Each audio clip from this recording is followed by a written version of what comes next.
அனைவருக்கும் வணக்கம். இந்த தீபாவளி திருநாளில் அமெரிக்காவின் நம்பர் ஒன் தமிழ் தொலைக்காட்சியான தமிழ் அமெரிக்கா தொலைக்காட்சியும் கோல்ட் மைக் நித்தம் பேசு வலையொலியும் இணைந்து வழங்கும் தீபாவளி சிறப்பு பட்டிமன்றம். தீபாவளி என்ற பண்டிகை வரும்பொழுது அதற்கேற்ற தலைப்பாய் இங்கே பேசுவதற்கு 4 பெண்மணிகளும் 2 ஆண்மகன்களும் சிறப்பான நண்பர்களுடன் வந்திருக்கிறார்கள். யார் பேச போறான்னு சொல்லிட்டோம். என்ன தலைப்பு அப்படின்னா, பண்டிகைகள் நமது பாரம்பரியத்தை அடுத்த தலைமுறைக்கு கடத்துகின்றனவா அல்லது கரைந்து போக செய்கின்றனவா? அதிலும் குறிப்பாக நம்மை போல் அயல் நாட்டில் வாழும் தமிழர்களுக்கு இருக்கும் ஒரு சவாலை பற்றிய தலைப்பை நடுவரும் பேச்சாளர்களும் தேர்வு செய்திருக்கிறார்கள். இந்த பட்டிமன்றம் சிறப்பாக அனைவரையும் ஈர்க்கும் என்பதில் எந்த ஐயமும் இல்லை.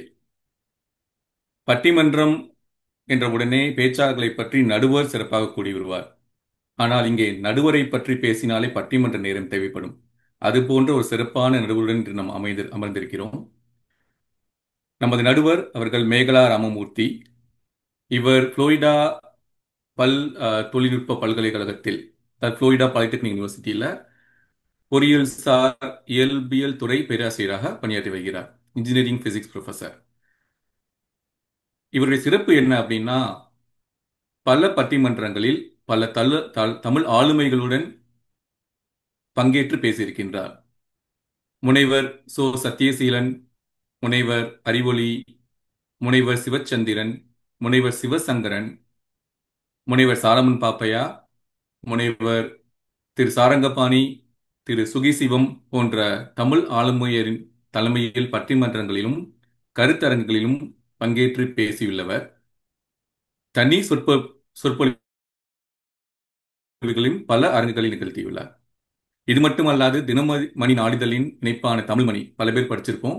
அதுடைய தமிழ்மணியில வல்லமை, திண்ணை, தென்றல் முல்லை போன்ற இணைய இதழ்களிலும் ஸ்ரீலங்கா சிங்கப்பூரிலிருந்து வெளிவரும் மக்கள் மனம் இதழிலும் கட்டுரைகள், கவிதைகள், சிறுகதைகள் படைத்து வருபவர். பன்மணி கோவை, அறிவோம் அறிஞர்களை மற்றும் குறுந்தகை நருந்தேன் ஆகிய நூல்களின் ஆசிரியரும் கூட. வல்லமை மின்னிலையின் பத்தி சொல்லியிருந்தேன் இல்லைங்களா, அதோடைய ஆசிரியர் குழுவிலும் மதிப்பாய்வு குழுவிலும் இடம்பெற்றிருப்பவர். மயிலை திருவள்ளுவர் தமிழ்ச்சங்கம் MTS அதன் ஆட்சிக்குழு உறுப்பினர். வட அமெரிக்க தமிழ் எழுத்தாளர்களுக்கான நடவு அமைப்பு அதன் ஆட்சிக்குழு உறுப்பினர். சிகாகோ பெண்கள் அமைப்பினர் வழங்கிய பெண் விருது, புதுச்சேரி ஒரு துளி கவிதை அமைப்பினர் வழங்கிய தமிழன்பன் 80 விருது உள்ளிட்ட பல விருதுகளையும் பெற்றுள்ளார். பட்டிமன்றங்களை பற்றி நான் என்னோட இந்தியாவில் இருக்க நண்பர்களுக்கு ஒருவருக்கு பகிரும்போது அவங்க பொதுவாக சொல்றது, தமிழ் அறிவு பெற்ற மக்கள், தமிழ் ஆளுமை பெற்ற மக்கள் பல பேர் உங்க யூஎஸ்ல இருக்காங்க. இதை கேட்கறதுக்கே எங்களுக்கு ரொம்ப சந்தோஷமா இருக்கு அப்படின்வாங்க. ஒரு 4000 பேருக்கு மேல டேலஸ்ல தமிழ் படிக்கிறாங்கன்னு சொல்லும் போது அவங்க ரொம்ப ஆச்சரியமா இருக்கும். அதுபோல இங்கே ஒரு சிறந்த நடுவருடன், சிறந்த பேச்சாளர்களுடன் நமக்கு இன்று தீபாவளிக்கு பட்டாசை வெடிப்பதை போல் சிறப்பான தித்திப்பான ஒரு பட்டிமன்றத்தை கேட்பதற்கான வாய்ப்பு அமைந்துள்ளது. இந்த வாய்ப்பை அனைவரும் நன்றாக இனிமையுடன் தீபாவளி என்று இனிப்பை தின்பது போல சுவைப்பீர்கள் என்ற நம்பிக்கையுடன் பட்டிமன்றத்தை துவங்குவதற்கு நடுவர் அவர்களை அன்புடன் அழைக்கின்றேன். மிக்க நன்றி ஸ்ரீதர். என்னை பற்றி அழகான ஒரு அறிமுகத்தை தந்தீர்கள். தமிழ் அமெரிக்கா தொலைக்காட்சியும் கோல்டு மைக் நித்தம் பேசு வலையொலியும் இணைந்து வழங்குகின்ற தீபாவளி சிறப்பு பட்டிமன்றத்தை கண்டு களிப்பதற்காக காத்திருக்கக்கூடிய தமிழ் உறவுகளுக்கு என் சார்பிலும் எங்கள் அணியினர் சார்பிலும் என்னுடைய அன்பான வணக்கம். பண்டிகைகள் நம்முடைய பாரம்பரியத்தை அடுத்த தலைமுறைக்கு கடத்துகின்றனவா, கரைந்து போகச் செய்கின்றனவா என்பதுதான் இன்றைய பட்டிமன்றத்தினுடைய தலைப்பு. திருவிளையாடல் படத்துல நீங்க ஒரு வசனம் கேட்டிருப்பீங்க. தர்மியும் சொக்கநாதரும் பேசிட்டு இருக்கிற மாதிரி வரும் அந்த கான்வர்சேஷன். அதுல தர்மி கேட்பாரு, பிரிக்க முடியாதது எதுவோ அப்படின்னு கேட்கும்போது சொக்கர் சொல்லுவாரு, தமிழும் சுவையும் அப்படின்னு. அந்த வரிசையில நம்ம தமிழர்களும் பண்டிகைகளும் அப்படிங்கிறதையும் நம்ம சேர்த்துக்கலாம். அந்த அளவிற்கு பண்டிகைகளோடு இணைந்த ஒரு பாரம்பரியம் நம் தமிழர்களுடைய பாரம்பரியம் அப்படின்னு சொன்னா அது கொஞ்சமும் மிக இல்லை. பண்டிகை அப்படிங்கிற அந்த சொல் வேணும்னா நமக்கு புதுசா இருக்கலாம். ஆரம்ப காலத்துல அந்த சொல் நம்மகிட்ட புழக்கத்துல இல்ல.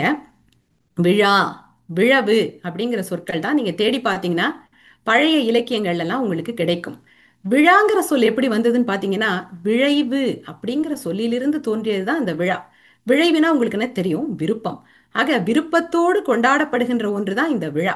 இதிலிருந்தே நம்ம தெரிந்து கொள்ளலாம் நம்ம மக்கள் எத்தகைய விருப்பத்தோடும் ஆசையோடும் இந்த விழாக்களை எல்லாம் அந்த காலத்திலே கொண்டாடி இருக்கிறார்கள் அப்படிங்கிறது. விழவுமலி மூதூர் அப்படின்னு பல ஊர்களை பற்றிய அடைமொழி நீங்க சங்க இலக்கியத்துல பார்க்கலாம். காவிரி பூம்பட்டினத்துல கூட எப்ப பார்த்தாலும் விழாக்கள் நடந்துகிட்டே இருக்கும் அப்படின்னு நம்ம சிலப்பதிகாரம் போன்ற நூல்கள்ல பார்க்கிறோம்.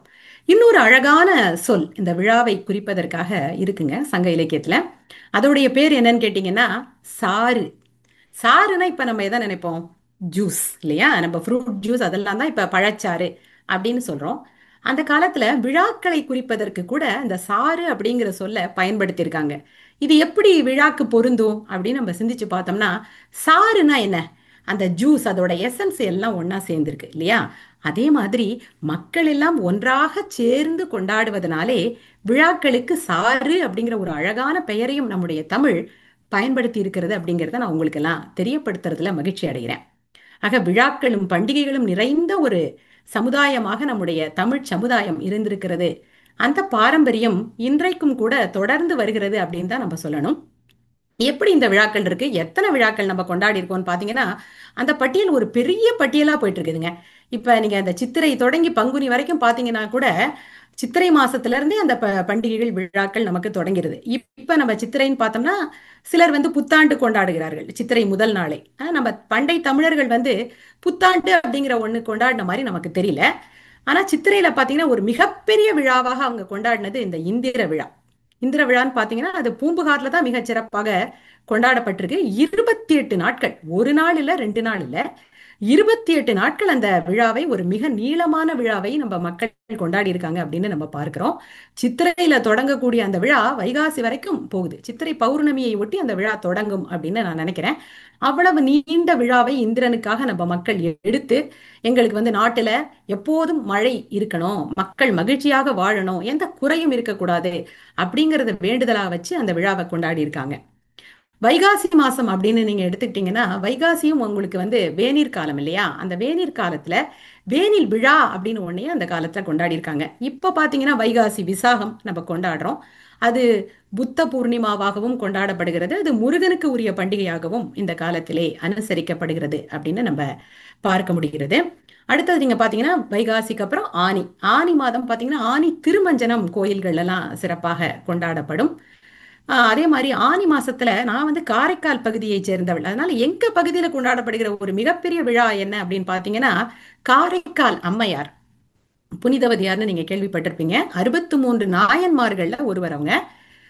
அவங்களுடைய திருக்கல்யாணம் இந்த ஆனி மாசத்துல பௌர்ணமியில நடக்கும். காரைக்கால்ல மிக பெரிய விழாவாக அதை கொண்டாடுவாங்க. அந்த திருக்கல்யாணத்துக்கு அது என்னமோ ஊரே வந்து அந்த விழாவில் திரண்டு என்னமோ தங்கள் வீட்டு பெண்ணுக்கு திருமணம் நடத்துவது போல ஒரு மிகப்பெரிய விழாவாக, எப்படின்னா அந்த மீனாட்சி திருக்கல்யாணம் மாதிரி காரைக்கால்ல வந்து காரைக்கால் அம்மையாருடைய திருக்கல்யாணத்தை நாங்க கொண்டாடுவோம். அவ்வளவு ஒரு விமரிசையான விழாவாக அது நடைபெறும்.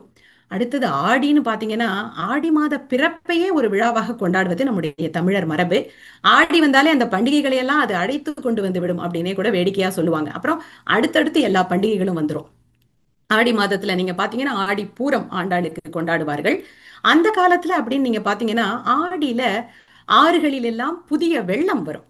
அதனால ஆடி பெருக்கு அப்படிங்கிற ஒரு விழாவை கொண்டாடுவார்கள். குறிப்பாக அந்த காவிரியினுடைய கரை ஓரங்கள்ல இருக்கவங்க வந்து அந்த ஒரு பெரிய சிறந்த விழாவாக கொண்டாடுவாங்க. இப்பவும் கூட நீங்க பாத்தீங்கன்னா கிராமங்கள்ல இருக்கிறவங்க ஆடிப்பெருக்கு அன்னைக்கு என்ன செய்வாங்கன்னா அந்த கட்டுச்சோறெல்லாம் கட்டிட்டு போய் குடும்பத்தோடு சென்று அந்த காவிரி அன்னையை வணங்கி பூஜையெல்லாம் செஞ்சு அங்க உட்கார்ந்து சந்தோஷமா அவங்க அந்த உணவை பகிர்ந்து சாப்பிடுவாங்க. ஆக அந்த ஆடிப்பெருக்கு, அந்த காலத்துல இந்த ஆடிப்பெருக்க புனல் விழா அப்படின்னு கொண்டாடி இருக்காங்க. புனல்னா உங்களுக்கு தெரியும், நீர். ஆக நீர் பெருக்காக வரக்கூடிய அந்த காலகட்டத்திலே மிக அருமையாக எல்லா மக்களும் காவிரி ஆற்றங்கரையிலே அமர்ந்து புனல் விழா கொண்டாடி இருக்கிறார்கள். ஆவணி அடுத்தது.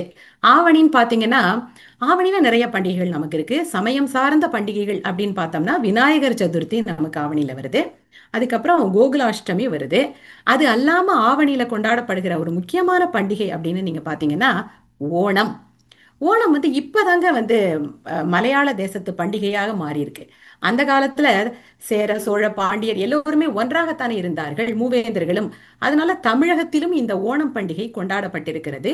மாயோன் மேய ஓண நன்னாள் அப்படின்னு மதுரை காஞ்சியில இந்த ஓணம் பண்டிகையை பற்றின செய்தி இடம்பெற்றிருக்கிறது. ஆக எல்லோருக்குமான பண்டிகையாக அது இருந்திருக்கிறது. அது மட்டும் இல்லாம ஆவணியில அவிட்டம் அப்படிங்கிற ஒரு பண்டிகை, அது ஒரு சிறந்த நாளாக சில சமுதாயத்தினர் கொண்டாடுகிற வழக்கம் இருக்கு. புரட்டாசி, புரட்டாசி இப்பதான் நமக்கு கழிந்தது இல்லையா? புரட்டாசி மாதம் நம்ம நவராத்திரி கொண்டாடுகிறோம். நவராத்திரி 9 நாள் கொலுவெல்லாம் வைத்து அமர்க்களமாக கொண்டாடுவாங்க. 10வது நாள் விஜயதசமி கொண்டாடுவோம். ஆக அது ஒரு நெடிய பண்டிகையாக நமக்கு அமைந்திருக்கிறது. அதைத் தொடர்ந்து ஐப்பசி. ஐப்பசி மாசம்னாலே எல்லாருக்கும் நினைவுக்கு வரக்கூடியது தீபாவளி தான்.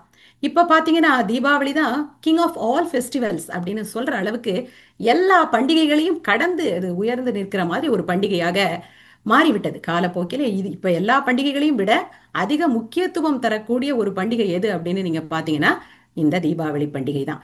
தீபாவளினா என்ன பொருள்? தீப ஆவளி, அதாவது தீபங்களை வரிசையாக அடுக்குவது.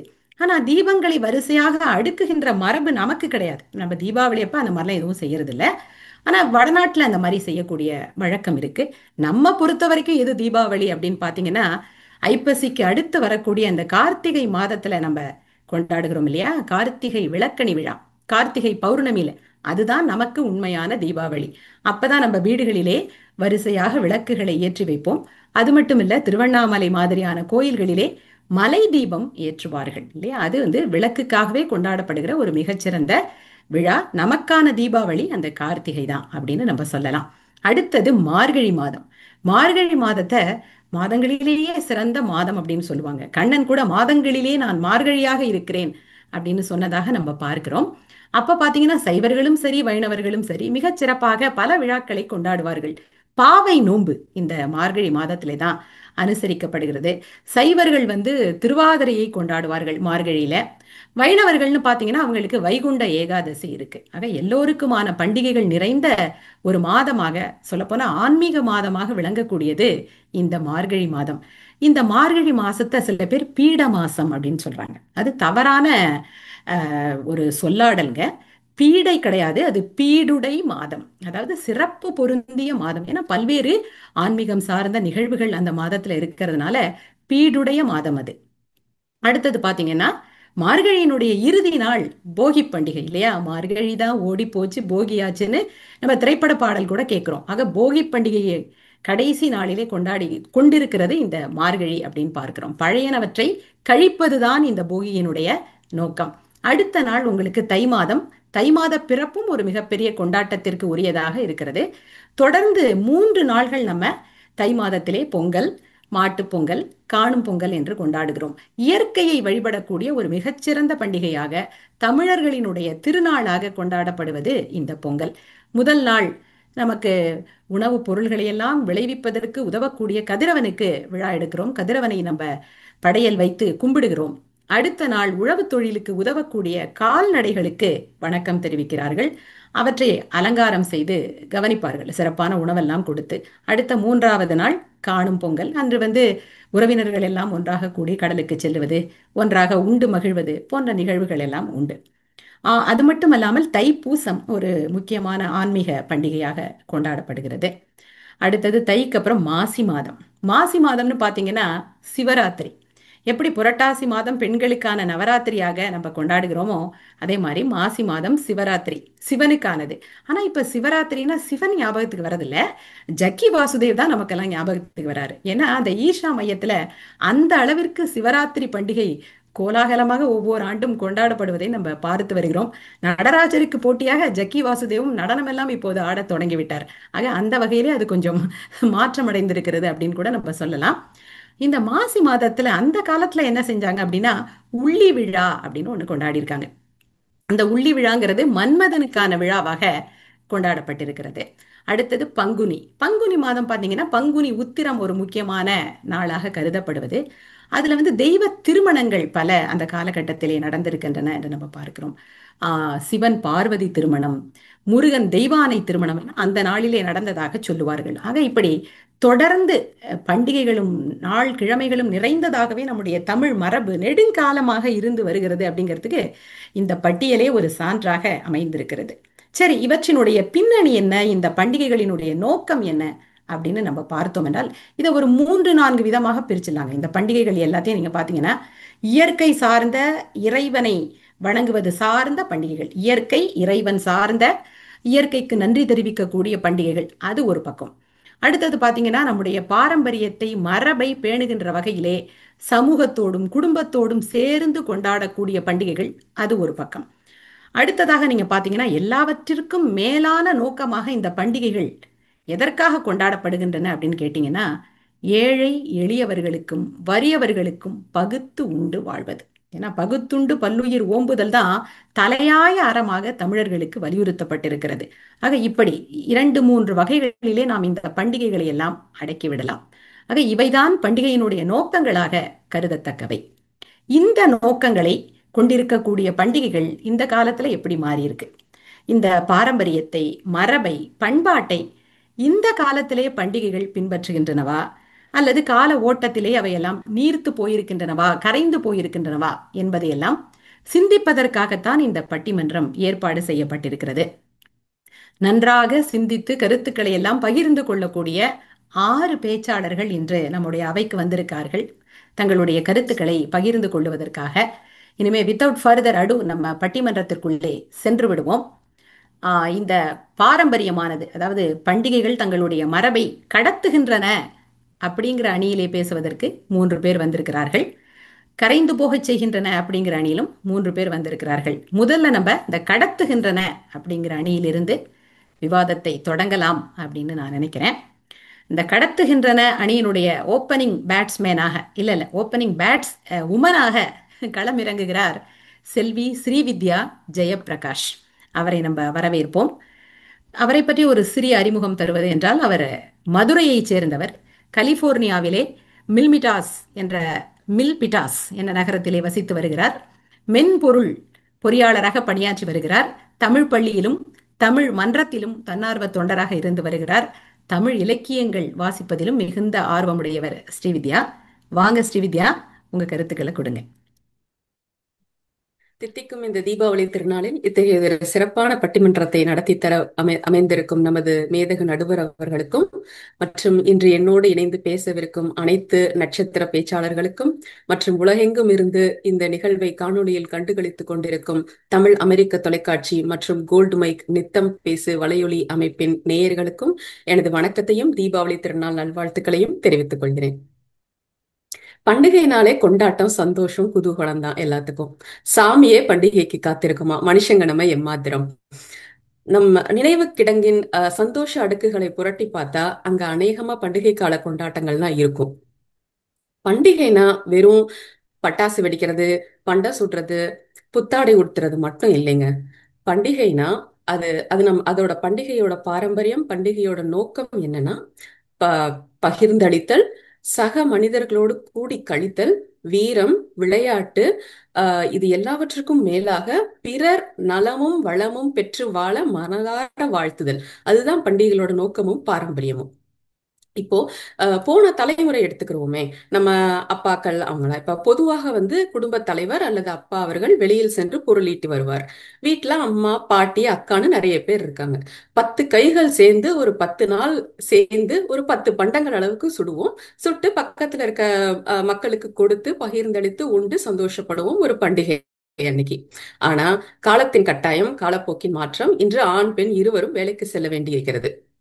இந்த காலத்துல கிடைக்கிற கொஞ்ச நேரத்துல, கிடைக்கிற கொஞ்ச கைகளின் உதவியோட எவ்வளவு பண்டம் செய்ய முடியுமோ அவ்வளவு பண்டம் செய்து, ஆனால் பிறருக்கு கொடுக்கும் போது குறைவாக கொடுக்க கூடாது. அதற்காகவாவது சில பண்டங்களை வெளியிலிருந்து வாங்கி கொடுப்பவர்களுக்கு நிறைவாக கொடுக்கிறோமே.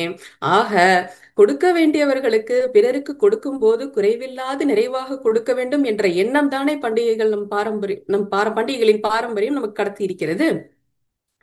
இதே மாதிரி போன தலைமுறையில் ஆம், எப்படி மக்கள் கூடி கழித்தார்கள்? சுற்றமும் நட்பும் உறவும் அக்கம் பக்கத்திலேயே குடியிருப்பார்கள். பக்கத்து வீடுகளில் குடியிருப்பார்கள், பக்கத்து தெருவில் குடியிருப்பார்கள், மிஞ்சி போனால் பக்கத்து ஊர்களில் குடியிருப்பார்கள். ஆக நம் பண்டிகை என்று அவர்களை வரவழைத்து உபசரித்து விருந்தோம்பல் செய்திருப்போம்.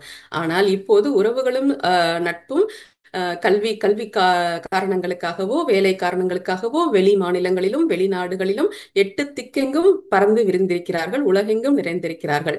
எல்லாரையும் எப்படி நேர்ல கூப்பிட்டு விருந்தோம்பல் பண்றது? இந்த காலத்துக்கு அது சாத்தியமா? யோசிக்கணும் இல்லையா? ஆனா இப்ப நம்ம அமெரிக்கால நம்ம இருந்து பேசிக்கிட்டு இருக்கோம். அயலகத்திலேயே இருந்தால் கூட பண்டிகை தோறும் பாட்லக் அரேஞ்ச் பண்றோமா இல்லையா? ஒருத்தரும் அவங்கவுங்க வீட்ல அவங்கவுங்க செய்ய வேண்டிய பதார்த்தங்களை சமைத்து ஒரு பொது இடத்தில் கூடி சேர்ந்து நாம் நாம் செய்ததை அவர்களுக்கு கொடுத்து அவர்கள் செய்ததை நாம் பெற்று பகிர்ந்துண்டு கூடி கழிக்கிறோம் இல்லையா?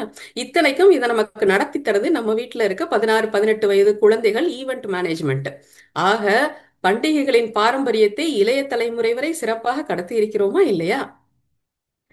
போன தலைமுறையில் வாழ்த்துக்களை எப்படி பகிர்ந்தோம்? ஒரு 10 வாழ்த்து அட்டைகள் 10 பேருக்கு, முடிந்தால் பக்கத்து ஊருக்கு இல்லது பக்கத்து மாநிலத்துக்கு, அவ்வளவுதான் செலுத்தி இருப்போம்.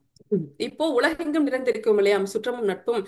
நம்ம வாட்ஸ்அப்பும் வீடியோ காலும் எவ்வளவு உதவுது அதுக்கு. 100 மடங்கு வாழ்த்துக்கள், போன தலைமுறையோட 100 மடங்கு 1000 மடங்கு வாழ்த்துக்களின் எண்ணிக்கை அதிகரிச்சிருக்கு.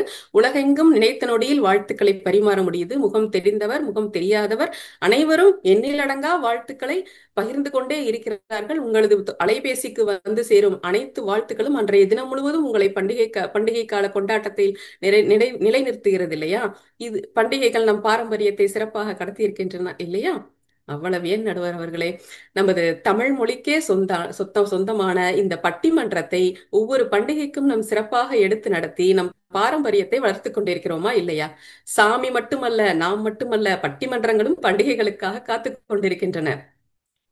தமிழ் மரபான இந்த பட்டிமன்றத்தை அனைவரும் இணைந்து ஒவ்வொரு பண்டிகைக்கும் எடுத்து நடத்தி நமது பாரம்பரியத்தை வளர்த்து கொண்டிருக்கிறோம் என்றால் பண்டிகைகள் நம் பாரம்பரியத்தை கடத்தி இருக்கின்றனவா இல்லை கறந்து போக செய்கின்றனவா?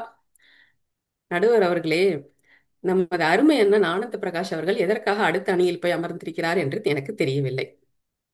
புலிக்கு பிறந்தது பூனையாகுமா? அண்ணனின் செல்வங்கள் எனது 2 மருமக பிள்ளைகள் ப பண்டிகைகள் தோறும் தமிழ் பள்ளியிலும் தமிழ் மன்றங்களிலும் நடக்கும் இயல் இசை நாடக போட்டிகளில் கலந்து கொண்டு பரிசுகளை பெற்று அண்ணனுக்கு போட்டியாக அடுக்குகிறார்கள். உசுர கொடுத்து தமிழின் மரபையும் கலையும் கலாச்சாரத்தையும் பாரம்பரியத்தையும் அடுத்த தலைமுறைக்கு கடத்திவிட்ட அண்ணன் எதற்காக அங்கு போய் அமர்ந்திருக்கிறார் என்று எனக்கு தெரியவே இல்லை நடுவர் அவர்களே. நமது எதிரணியின் தோழிகளை பாருங்கள். பண்டங்கள் சுட்டு சற்றே களைத்திருந்தாலும் மனசெல்லாம் மத்தாப்பாய் முகமெல்லாம் புன்னகையாய் பாரம்பரிய பட்டுடுத்தி பண்டிகையை கொண்டாட தமிழுக்கே சொந்தமான பட்டிமன்றத்தை வளர்க்க இன்று நம்மோடு இணைந்திருக்கிறார்கள் இல்லையா? இவர்களின் 3 பேர் வீட்டு செல்வங்களும் இன்னும் சில வருடங்களில் நமது நடுவர் அவர்கள் தலைமையில் நடக்கும் பட்டிமன்றத்தில் அவர்களுக்கு எதிராக எங்கள் பக்கம் கைகோர்த்து நிற்பார்கள் என்பதில் எந்தவித சந்தேகமும் இல்லை நடுவர் அவர்களே. நடுவர் அவர்களே, உங்களுக்கு ஒரு வேண்டுகோள். எப்படியும் உங்க 3 பேர் வந்து சொல்ல போறது பொய்ன்னு தெரிஞ்சிருச்சு. நமது பட்டிமன்றத்தில் பொய்களுக்கு இடமில்லை என்று கூறி தங்கள் தீர்ப்பை எங்களுக்கே வழங்குமாறு தாழ்மையுடன் கேட்டுக்கொள்கிறேன். இறுதியாக நமது கலிபோர்னியா மாநிலத்தில் தீபாவளிக்கு ஸ்டேட் கவர்மெண்ட் ஹாலிடே மனுமேல் மனு போட்டு வாங்கியிருக்கும் நடுவர்களே. எதற்காக? சற்றே இன்னும் அதிக சிரத்தை எடுத்து நமது தீபாவளியை இன்னும் பண்டிகைகளை சிறப்பாக கொண்டாடி அடுத்த தலைமுறைக்கு அதை கடத்த வேண்டும் என்ற நல்ல எண்ணத்திற்காக நடுவர் அவர்களே. ஆக இன்னும் நமது பண்டிகைகள் பாரம்பரியத்தை கடத்தி கொண்டேதான் இருக்கின்றன. இறுதியாக இப்படி சொல்லி நிறைவு செய்கிறேன் நடுவர் அவர்களே. நமது தமிழ் பாரம்பரிய வீர விளையாட்டான ஜல்லிக்கட்டுக்கு ஒரு ஆபத்து வந்தபோது, ஒரு பிரச்சனை வந்தபோது அதை காக்க களத்தில் நமது மாணவர்கள் தான் நடுவர்களை முதலில் இறங்கினார்கள். கல்லூரி மாணவர்கள், பள்ளி மாணவர்கள், அதற்கு பிறகுதான் நம்மை போன்ற அலுவலகத்துறையினர் இறங்கினோம். ஆக நம் தமிழின் பாரம்பரிய கலையை வீர விளையாட்டை காப்பதற்கு நம் இளைய தலைமுறை எடுத்துக்கொண்ட முயற்சிகள் என்ன? இரவு பகல் பாராது சிறிய செல்போன் டார்ச் வெளிச்சத்தில் பெரும் கண்ணியம் காத்து நம் பாரம்பரிய விளையாட்டை நம் இளைய தலைமுறையினர் நமக்கு மீட்டு கொடுத்திருக்கிறார்களா இல்லையா? ஆக பண்டிகைகள் பாரம்பரியத்தை சிறப்பாக அடுத்த தலைமுறைக்கும் நமது தலைமுறைக்கும் நமக்கு அடுத்த தலைமுறைக்கும் கடத்தி இருக்கிறது தானே. காலத்தின் கட்டாயத்தால் காலப்போக்கில் சில மாற்றங்களோடு நாம் பண்டிகைகளை கொண்டாடி கொண்டிருந்தாலும் பண்டிகைகள் என்றென்றும் நமது பாரம்பரியத்தை சிறப்பாக கடத்தியிருக்கின்றன, கடத்துகின்றன, இனிமேலும் கடத்துமே ஒழிய கரைந்து போக விடவே விடாது என்று கூறி நல்ல வாய்ப்புக்கு நன்றி கூறி அமைக்கிறேன். நன்றி, வணக்கம். அருமையான கருத்துக்களை எடுத்து வைத்திருக்கிறார் ஸ்ரீவித்யா. கால மாற்றத்திற்கு ஏற்ற வகையிலே இப்போது பண்டிகைகள் புதுமையான ஆடை சூடிக்கொண்டு அதே பாரம்பரியத்தை கடைபிடிக்கின்றன. வெளிநாட்டுல இருந்தா கூட நம்ம பாட்லக்கெல்லாம் வச்சு நம்ம உணவுகளை எல்லாம் மற்றவர்களோடு பகிர்ந்து கொள்ளுகிறோம் இல்லையா? இங்கே இருக்கக்கூடிய என்னுடைய அண்ணனின் பிள்ளைகள் கூட தமிழ் பள்ளியிலே படிக்கிறார்கள். தமிழ் சார்ந்த நிகழ்வுகளிலே எல்லாம் கலந்து கொண்டு பரிசு பெறுகிறார்கள். அது மட்டுமல்ல, ஜல்லிக்கட்டு என்ற தமிழர்களினுடைய மரபை காப்பதற்காக நம்முடைய வீர இளைஞர்கள் எல்லாம் களம் காணவில்லையா? அப்புறம் எப்படிங்க நீங்க சொல்றீங்க கரைஞ்சு போச்சுன்னு?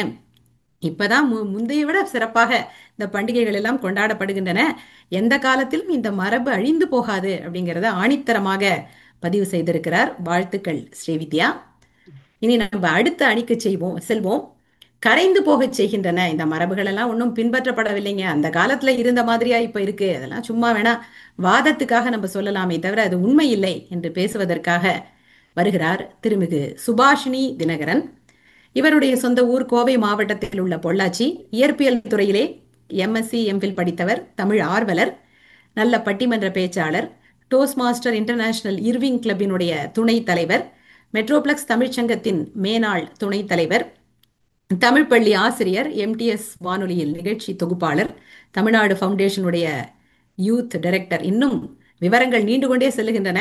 காலத்தினுடைய அருமை கருதி நான் இத்தோடு நிறுத்திக் கொள்ளுகிறேன். வாங்க சுபா, உங்களுடைய கருத்துக்களை எடுத்து வையுங்க. அனைவருக்கும் இனிய காலை வணக்கம். தமிழ் அமெரிக்க தொலைக்காட்சி தீபாவளி பண்டிகையை முன்னிட்டு ஏற்பாடு செய்துள்ள பட்டிமன்றத்தை சிறப்பிக்க வந்திருக்கும் நம் நடுவர் திருமதி முனைவர் மேகலா ராமமூர்த்தி அவர்களுக்கும், அடுத்த தலைமுறைக்கு பாரம்பரியத்தை கடத்த ஆயத்தமாக உள்ள நம் எதிரணி நண்பர்களுக்கும், கரைந்துதான் போயுள்ளதுங்கிறதுக்கு ஆதரவான வாதத்தோட வந்திருக்கிற எங்க இன்னசென்டான பேச்சாளர்கள் நம்ம வச்சுக்கலாம், எங்களுக்கு ஒண்ணும் தெரியாதுன்னு தான் நான் சொல்லணும். சக அணி பேச்சாளர்களுக்கும், தமிழ் அமெரிக்க தொலைக்காட்சி மற்றும் கோல்டு மைக் நித்தம் பேசு வலியொலி நேயர்கள் அனைவருக்கும் சிறப்பான இனிய தீபாவளி நல்வாழ்த்துக்கள். முதல்ல நம்ம இன்னைக்கு தலைப்பு பாரம்பரியத்தை பண்டிகைகளோட பாரம்பரியத்தை அடுத்த தலைமுறைக்கு கடத்துறோம்னு ஒருத்தர் பேசிட்டு போனாங்க. ஆனா என்னோட வாதம் என்னன்னா, அது கடத்தப்படல, கரைந்து தளர்ந்து அது இருக்கிற இடம் எங்கன்னு நீ வர்ற காலங்கள்ல நம்ம தேட வேண்டிய சூழ்நிலையில தான் இருக்கிறோங்கிறத நம்ம ஆணித்தரமா நான் இன்னைக்கு ஃபர்ஸ்ட் பதிவு பண்ணிக்கிறேன். ஃபர்ஸ்ட் அடுத்தது நான் முதல் பேச்சாளருக்கு நான் பதில் சிலது சொல்ல வேண்டியது இருக்கு, அதை சொல்லிட்டு நான் என் கருத்துக்களை பேசலான் இருக்கேன்.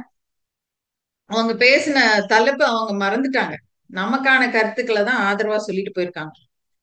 இந்தியால இருந்து வந்தோம், இங்க நம்ம புலம்பெயர்ந்து இங்க வந்துட்டு ஒரு பாட்லக்கு வைக்கிறோம், அதுல பண்டிகையோட பாரம்பரியத்தை கடத்துறோம், புத்தாடைகளை போட்டுக்கிறோம், காம்படிஷன்ல கலந்துக்கிறோம், பிரைஸ் வாங்குறோம், இதெல்லாம் தான் ஒரு பண்டிகை பாரம்பரியம்னு ஸ்ரீவித்யா நினைச்சிட்டு இருக்காங்க. அது மிகப்பெரிய தவறு. நீங்க செய்யற ஒரு 10 லட்டுல 2 லட்டு பாதி பாதி எல்லாருக்கும் கொடுத்தீங்கன்னா அது பண்டிகை கிடையாது. அதனால பண்டிகையோட அர்த்தம் என்னங்கறத நீங்க மறந்துட்டீங்க, இந்தியால இருந்து இங்க வந்த உடனே நீங்க மறந்துட்டீங்க போல. அடுத்தது என்ன சொன்னாங்க, வாழ்த்துக்கள், ஆயிரக்கணக்குல வாழ்த்துக்களை இன்ஸ்டன்டா நம்ம பார்க்க முடியுது. ஆனா நீங்க படிக்கிறீங்களா? எத்தனை வாழ்த்துக்களை நீங்க படிச்சிருப்பீங்க? அதையெல்லாம் நீங்க நிறைய குரூப் ஆர்கைவ் பண்ணிருப்பீங்க, உங்களை மாதிரி ஆட்கள் எனக்கு தெரியும். அதுல இருக்கிற ஒரு வாழ்த்தை கூட நீங்க பண்ண மாட்டீங்க.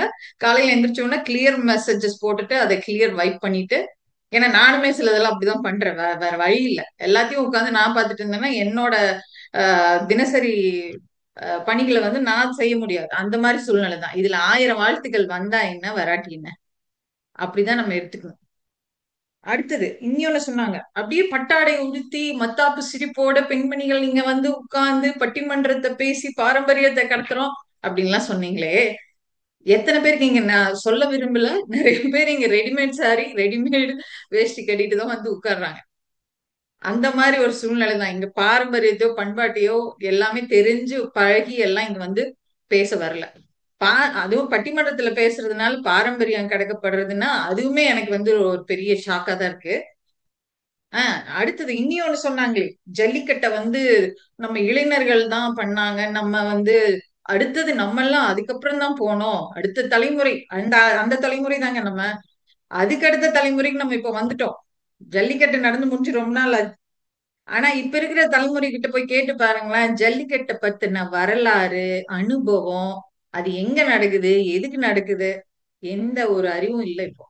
அப்படி ஒரு சூழல்ல தான் நம்ம இருக்கிறோம். சோ இது எல்லாம் நான் வந்து கண்டனமா தான் தெரிவிச்சுக்கணும் போல. அந்த மாதிரிதான் இருக்குது அவங்க பேசினது. ஆஹ் இன்னைக்கு பண்டிகை எதுக்காக கொண்டாடுறோம்? அதுக்கு வந்து நடுவர் அவர்கள் சிறப்பான கருத்துக்களை வந்து அடுக்கி வச்சாங்க. மாதம் மாதம் நம்ம திருவிழாக்களையும் பண்டிகைகளையும் அந்த காலத்துல எப்படியெல்லாம் சிறப்பா கொண்டாடணும். கண்டிப்பா பண்டிகைங்கிற வார்த்தையிலே இருக்கு பண்டம் ஈகை. நம்ம எல்லாம் சேர்ந்து சமயம் மொழி அது எல்லாம் கடந்து குடும்பத்தோடும் நண்பர்களோடும் மகிழ்வோடு பல நாட்கள் சேர்ந்து பல உணவுகளை சமைச்சு பகிர்ந்துக்கிறதுலதான் நம்மளோட பண்டிகைகளே இருக்கு. ஆனா இன்னைக்கு நம்ம என்ன பண்றோம்? நம்ம வீட்டிலேயே அந்த பண்டங்கள் இருக்கா, ஈகை இருக்கான்னா நான் சொல்ல வேண்டியது இல்லை, அது நம்மளுக்கே தெரியும். இதே நம்ம ஒரு ஒரு 20-15 வருடங்களுக்கு முன்னாடி நம்ம பார்த்தோம்னா பண்டிகை காலம் எப்படி எவ்வளவு ஆரவாரத்தோட கொண்டாட்டத்தோட கொண்டாடப்பட்டுச்சு. இன்னைக்கு நம்ம வீட்டுல இருக்கிற குழந்தைங்களுக்கு அந்த பண்டிகைகளை நம்ம சொல்லி கொடுக்க முடியுதா? அதை பத்தின பேசினா கூட அவங்க அதை கவனிப்பாங்களான்னு கூட தெரியல. அந்த மாதிரி சூழ்நிலை தான் இன்னைக்கு இருக்கு.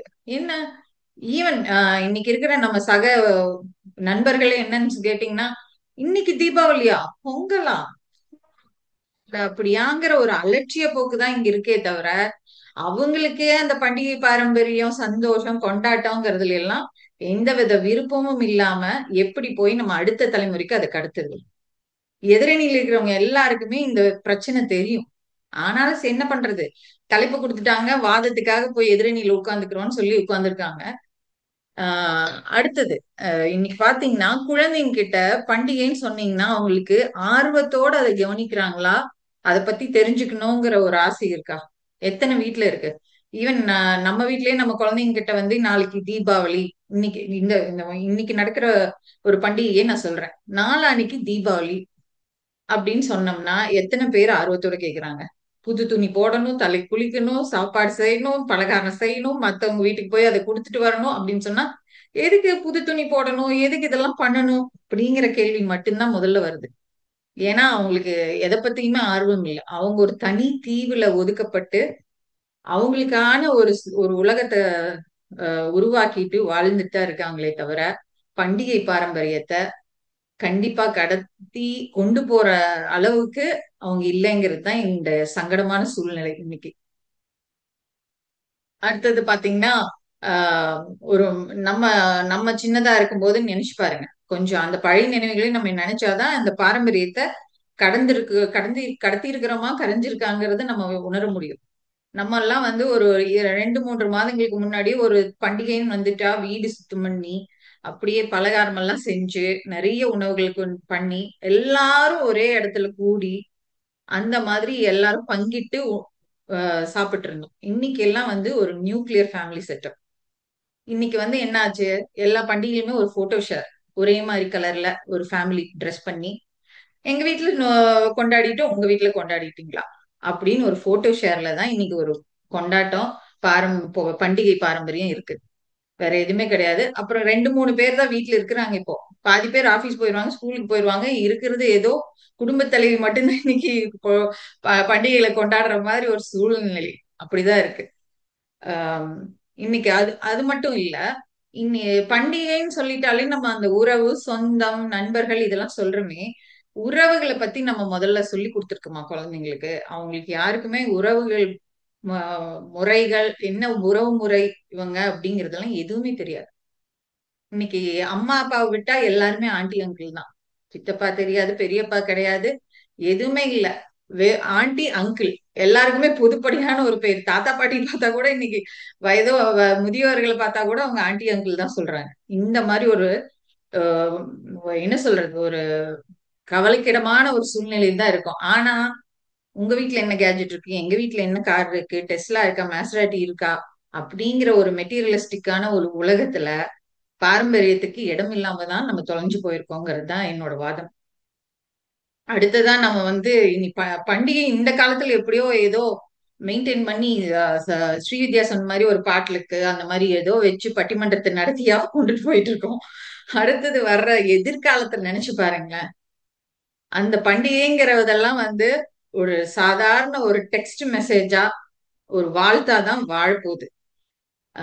ஆரத்தழுவுற தாத்தா பாட்டி, கொஞ்சி தூக்குற மாமன் அத்தை, தோளில் தூக்கி சுமக்கும் சித்தப்பா, கண்டிப்பான பெரியப்பா, பாசமான சித்தி பெரியம்மா, யாருமே இந்த விலை மதிக்க முடியாத பொக்கிஷங்களை எல்லாம் தொலைச்சிட்டு ஒரு மனக்கவலையான ஒரு சூழ்நிலையில தான் நம்ம இருக்கிறோம். அடுத்தது இந்த டிஜிட்டலைசேஷன், டிஜிட்டல் யுகம், உலகமயமாக்குதல், ஏஐ ஈரா அப்படின்னு பலவித வளர்ச்சிகள்ல பாரம்பரியம் சிதைந்து தளர்ச்சி நிலையை தான் அடைஞ்சிருக்கு. அதுல மிகப்பெரிய இந்த மாற்றத்துக்கான மிகப்பெரிய பங்கு நமக்கும் உண்டு. நம்மளும் அதை கடத்துறதுல எந்த முயற்சியும் பெருசா எடுக்கலைங்கிறது தான் நான் எடுத்துப்பேன். சோ பண்டிகைகள் வெறும் கொண்டாட்டமாவே கரைந்து போயுள்ளது. பாரம்பரியத்தை மறைந்து எந்த பண்டிகைய எதுக்கு கொண்டாடுறோம் எதுவுமே தெரியாம தான் நம்ம இன்னைக்கு இருக்கிறோம். அடுத்தது நீங்க பாத்தீங்கன்னா, நம்மளுக்கு முக்கியமான பங்கு பாரம்பரியம்னா உணவு, உடை. உணவெல்லாம் இன்னைக்கு வந்து சமையல் கூடங்கள் எல்லாம் வந்து டோர் டெலிவரியில போய் முடிஞ்சிருக்கு. ஆடைகள் வந்து ரெடிமேட் சேலை, ரெடிமேட் வேஸ்ட்ங்கிற அளவுக்கு தான் நம்ம பாரம்பரியம் பயணிச்சிட்டு இருக்கு.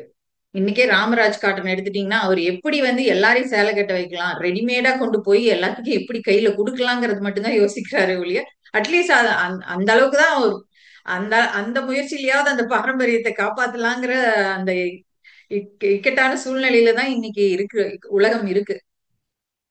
ஆஹ் திருமண வாழ்க்கைன்னு எடுத்துட்டீங்கன்னா, லிவ் இன் ரிலேஷன்ஷிப், இதெல்லாம் நம்ம அன்னைக்கு கேள்விப்பட்டிருக்கணுமா கூட தெரியல. அந்த மாதிரி ஒரு சூழ்நிலை.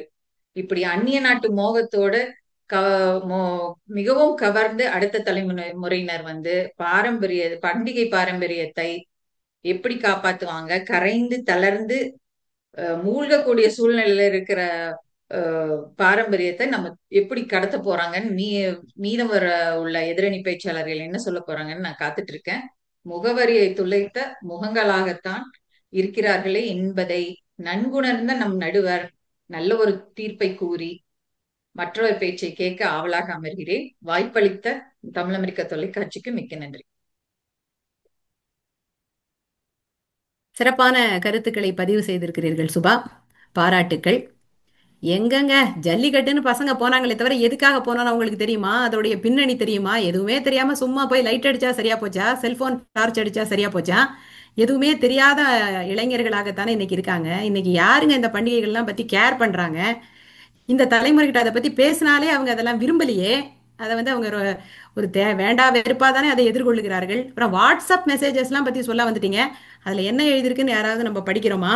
அப்படியே அது எத்தனை பேருக்கு அது ஃபார்வர்ட் ஆகிட்டே வருது இல்லையா? ஃபார்வர்டட் மெனி டைம்ஸ் ஃபார்வர்டட்னு அது பாட்டுக்கு போயிட்டே இருக்கு.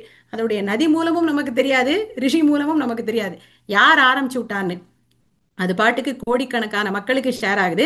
இதுல என்ன ஆத்மார்த்தமான அன்போ இல்ல ஒரு புரிந்துணர்வோ நல்லிணக்கமோ இருக்க முடியும்? இதெல்லாம் ரொம்ப சம்பிரதாயமா தானே இருக்கு.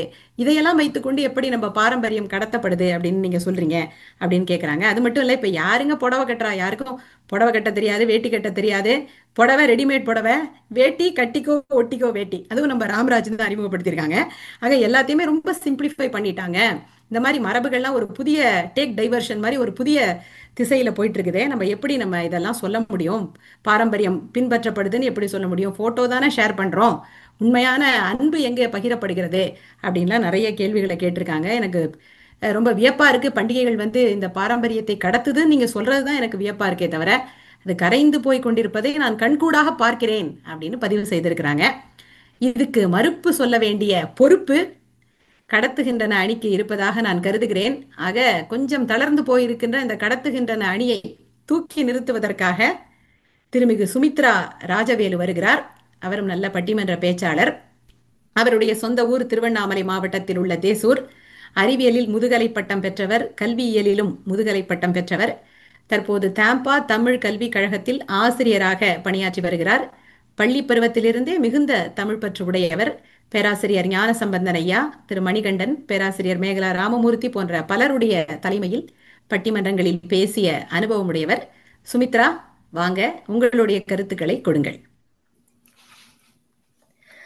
பெருமதிப்பிற்கு மரியாதைக்கும் உரிய இப்பட்டிமன்றத்தின் நடுவர் அவர்களுக்கும், 2 அணி தோழர்களுக்கும், தமிழ் அமெரிக்க தொலைக்காட்சி நேயர்கள் அனைவருக்கும் இனிய தீப ஒளி திருநாள் நல்வாழ்த்துக்களுடன் என் பணிவான வணக்கத்தை தெரிவித்துக் கொள்கிறேன். நம்முடைய முன்னோர்கள், தாத்தா பாட்டி, அப்பா அம்மா இவங்கெல்லாம் கொண்டாடிய பண்டிகைகள் நம் வாழ்க்கையில எவ்வளவோ தாக்கங்களை ஏற்படுத்தியிருக்குது. பக்தி, கலை உணர்வு, விருந்தோம்பல், வாழ்த்து கூறுதல், வாழ்த்து பெறுதல், இப்படி அடுக்கிக்கிட்டே போலாம். எனவே பண்டிகைகள் நம்முடைய பாரம்பரியங்களை அடுத்த தலைமுறைக்கு கட்டாயமாக கடத்துகிறது என்பதனை நாம் மறுக்கவே முடியாது. பண்டிகை மூலமா தான் நம்முடைய குழந்தைகளுக்கு நம்முடைய கலாச்சாரத்தையும் தெய்வ வழிபாடுகளையும் நாம் அறிமுகம் செய்ய முடியும். இப்போ வேலைன்னு இருக்கிறோம், ஒரு நாள் கோயிலுக்கு போகணும், நம்முடைய பாரம்பரிய ஆடைகளை உடுத்தணும், இந்த பிரெட்டு சாண்ட்விச் இதையெல்லாம் லீவ் விட்டுட்டு ஒரு நல்ல சாப்பாடு சாப்பிடுறோம் அப்படின்னா கண்டிப்பா பண்டிகைகள் தேவைப்படுது இல்லைங்களா? என்ன ஊர்ல இருந்திருந்தா நம்ம உறவுகளோட சேர்ந்து மகிழ்ச்சியா கொண்டாடி இருப்போம். இங்க நம்ம வெளிநாட்டுல வாழறதெல்லாம் நம்ம நண்பர்களோடு சேர்ந்து கொண்டாடி மகிழ்றோமே தவிர அதுல எந்த குறையும் இல்லை. விழா கொண்டாடுவதுல நம்ம எந்த குறையும் வைக்கிறது இல்லை இல்லைங்களா? சுபா சொன்னாங்க, நம்ம பண்டிகை நாட்கள்ல அவங்கவுங்க ஒரு வேலையா போயிடுறாங்க, யாருமே வீட்டுல இருக்கிறது இல்லைன்னு. வார இறுதி நாள்ல பண்டிகையை வச்சு கொண்டாடுற வசதி வேற யாருக்குங்க வரும்? இந்த தலைமுறையில தானே கொண்டாடிட்டு இருக்கிறோம். எல்லாரும் ஒன்னா சேர்ந்து நண்பர்கள், குடும்ப உறவுகள் எல்லாம் சேர்ந்து ஒரு இடத்துல போயிட்டு பண்டிகையை நம்ம மகிழ்ச்சியா கொண்டாடிக்கிட்டு தானே இருக்கிறோம். இன்னொரு பெரிய பிரச்சனை சுபாவுக்கு வந்து ரெடிமேட்ல சேலை கட்டுறோம், வேஷ்டி சட்டை போடுறோம்னு. ரெடிமேட்ல போட்டாலும் நம்மளுடைய பாரம்பரிய ஆடையான சேலையும் வேஷ்டி சட்டையும் தானேங்க பண்டிகையில போடுறோம். நம்மளோட குழந்தை பண்டிகைன்னு சொன்னா போய் பாவாடை சட்டை போட்டுக்கிட்டுமாமா, நான் வேஷ்டி சட்டை போட்டுக்கிட்டுமாமான்னு கேட்கும்பொழுது அப்ப நம்மளுடைய பாரம்பரிய ஆடைகளை நாம் அடுத்த தலைமுறைக்கு பண்டிகைகள் மூலமா கடத்தி தானே இருக்கிறோம். இது நமக்கு பெருமை தானே. பல ஆயிரம் மைல்கள் தாண்டி இருப்பவர்களை ஒன்று சேர்ப்பது இந்த பண்டிகை தான். பண்டிகைக்கு விடுமுறை விட்டாங்கன்னா நம்ம சொந்த மண்ணுக்கு போகணும்ன்ற உணர்வை தூண்டுறது இந்த பண்டிகை தான். சொல்ல போனா இன்னைக்கு பண்டிகைகள்லாம் ஒரு கலை திருவிழாவாக மாறி இருக்கிறது. இந்த பண்டிகை நாட்கள்ல பாருங்க, நம்மளுடைய பிள்ளைங்க பறையாட்டம், கரகாட்டம், ஒயிலாட்டம்னு நிகழ்ச்சிகளை பண்ணி அப்போ நம்மளுடைய பாரம்பரிய கலைகளையும் நாம் அடுத்த தலைமுறைக்கு கடத்தி இருக்கிறோங்கிறது மிகப்பெரிய பெருமை தானே. இன்னொரு ஒரு விஷயம், இந்த விருந்தோம்பலையும் நம்ம அடுத்த தலைமுறைக்கு கடத்தி இருக்கிறோம். முன்னை விட இப்ப இது அதிகரிச்சிருக்கு. நாம மட்டும் சாப்பிடணும்னு இல்லாம ஏழை எளிய மக்களுக்கும் உதவணும், அவங்களுக்கும் நம்ம வந்து டொனேஷன் கொடுக்கணும் அப்படின்ற ஆர்வம் இப்ப இருக்கிற பிள்ளைங்களுக்கு நிறைய இருக்குது. இதெல்லாம் எப்படி வந்ததுன்னு நினைக்கிறீங்க? பண்டிகை கொண்டாட்டங்கள் தாங்க காரணம். பசங்க கிட்ட கேளுங்க, எந்த பண்டிகைக்கு எந்த சாமியை கும்பிடுறோம், எந்த சாப்பாடு செய்யறோம்னு கட்டாயம் சொல்றாங்க. விநாயகர் சதுர்த்தினா ஒரு கொழுக்கட்டை, தீபாவளினா இனிப்பு செய்யறோம், பட்டாசு வெடிக்கிறோம், பொங்கல்னா இயற்கையை நம்ம வணங்குறோம் அப்படின்னு குழந்தைகள் வந்து அழகா வரிசையா சொல்றாங்க. இதெல்லாம் எப்படி சொல்றாங்கன்னா நம்ம இந்த பண்டிகைகள் கொண்டாடுற காரணங்கள் தானே அங்க காரணம். அது மட்டும் இல்லைங்க, பண்டிகைகள் கொண்டாடும் முறையில தான் சற்று மாறுதல் நடந்திருக்குது. என்ன, அதுக்கு முன்ன பானையில பொங்கல் வைப்போம், அடுப்புலாம் செய்வாங்க. இப்ப குக்கர்ல பொங்கல் வைக்கிறோம். ஆனா பொங்கல் வைக்கிறோம் தானேங்க. அது மட்டும் இல்ல, இப்ப எல்லாம் பாத்தீங்கன்னா இந்த குலதெய்வ வழிபாடு, நாம சொந்த ஊருக்கு போக முடியல, ஆனா பல பேரு குலதெய்வம் இருக்கிற திசையில எல்லாம் பொங்கல் வச்சு கும்பிட்டுக்கிட்டு தான் இருக்கிறாங்க. அப்போ பல ஆயிரம் ஆண்டுகளாக பல்வேறு படையெடுப்புகளை கடந்து புதிய மாற்றங்களை எல்லாம் கடந்து நம்முடைய கலாச்சாரம் வந்ததற்கு காரணம் இந்த பண்டிகை கொண்டாட்டங்கள் தான். நம்ம கொண்டாடுற விதங்கள்ல மாற்றம் ஏற்பட்டிருக்கே தவிர பண்டிகைகளோட பெயர்கள் மாறவில்லை. அது ஏன் கொண்டாடப்படுகிறதுன்ற காரணங்கள் மாறவில்லை. நம்மளுடைய குழந்தைகளுக்கு பண்டிகைகள் என்றால் வெறும் ஆடல் பாடல் என்று நாம் தவறாக வழி நடத்தாமல் நம்மளுடைய பாரம்பரியங்களை சொல்லி நம்முடைய வாழ்வியலை கற்றுக் கொடுத்து நாம் பண்டிகைகளை கொண்டாடுமே ஆனால் கட்டாயமாக பண்டிகைகள் அடுத்த தலைமுறைக்கு நம்மளுடைய பாரம்பரியங்களை கடத்துகின்றனவே என்று கூறி வாய்ப்பளித்தமைக்கு நன்றி கூறி இடம் சாருகிறேன். நன்றி, வணக்கம். சிறப்பான உரை சுமித்ரா. எதுவும் கரைந்து போகல, கொஞ்சம் காலத்துக்கு ஏற்ற மாற்றங்களை தான் எதிர்கொண்டிருக்கின்றனவே தவிர இன்னைக்கும் நம்ம பிள்ளைகளுக்கு எல்லாமே தெரிஞ்சிருக்கு. தீபாவளினா அதனுடைய காரணம் என்ன, விநாயகர் சதுர்த்தினா என்ன, இப்படி எல்லாமே அவங்களுக்கு தெரிஞ்சிருக்கு. அது மட்டும் இல்ல, பல பழைய கலைகள், நிகழ்த்து கலைகளாக இருக்கட்டும், பாரம்பரிய கலைகளாக இருக்கட்டும், இப்ப மறுபடியும் அவை புத்துயிர் பெற்று எல்லா இடங்களிலும் உலா வருகின்றன. இன்றைய தலைமுறையினரும் கூட பாரம்பரிய கலைகளை எல்லாம், கரகாட்டம், ஒயிலாட்டம், சிலம்பு, பறை, எல்லாவற்றையுமே கற்றுக்கொண்டு மேடை ஏற்றுகிறார்கள். அதனால எதுவும் மாறிவிடவில்லை. அதாவது மாறிவிடவில்லை என்றால் பாரம்பரியம் மறந்து போகவில்லை, சற்று காலத்திற்கு ஏற்ற மாற்றங்களை அவை எதிர்கொண்டிருக்கின்றன. கட்டிக்கோ வெட்டிக்கோ வேட்டியா இருந்தானங்க, அதுவும் வேட்டி தானே. ரெடிமேட் புடவையா இருந்தானே, அதுவும் புடவை தானே. ஆக ஏதோ ஒரு வகையிலே அந்த புடவை கட்டுறது, வேட்டி உடுத்துறதுங்கிற பாரம்பரியம் தொடர்ந்து வரத்தானே செய்கிறது என்ற நியாயமான வினாவை எழுப்பியிருக்கிறார் சுமித்ரா. இதற்கு பதில் சொல்ல வேண்டிய பொறுப்பு அடுத்து வரக்கூடிய ஆம், கரைந்து போகச் செய்கின்றன இந்த பண்டிகைகள் எல்லாம் காலப்போக்கிலே பாரம்பரியத்தை பின்பற்றவில்லை, கரைந்து போயிருக்கின்றன என்ற அணியிலே பேச இருக்கின்ற திரு ஆனந்த பிரகாஷ் நித்யானந்தத்தை சாருகிறது. அவருடைய சொந்த ஊர் வத்தலகுண்டு, கலிபோர்னியாவில் மனைவி சுபா மற்றும் 2 குழந்தைகளுடன் வசித்து வருகிறார். மகாகவி சிற்றிதழில் துணை ஆசிரியராக பணியாற்றியிருக்கிறார். பேச்சு போட்டிகளிலே பங்கேற்பது, கட்டுரை, கவிதை வரைவதிலே ஆர்வம் கொண்டவர். திரு ராஜா, திருமதி பாரதி பாஸ்கர், பேராசிரியர் ஞானசம்பந்தன் போன்றவரோடு பட்டிமன்றங்களிலே பேசிய அனுபவங்கள் பொக்கிஷமானவை என்கிறார். இந்த பட்டிமன்றமும் உங்களுக்கு அப்படிப்பட்ட ஒரு அனுபவத்தை தரும் என்று நான் நினைக்கிறேன். வாங்க ஆனந்த், கரைந்து போகச் செய்கின்றன அப்படிங்கிற அணியை தூக்கி நிறுத்துவதற்கு உங்கள் கருத்துக்களை எடுத்து வையுங்கள்.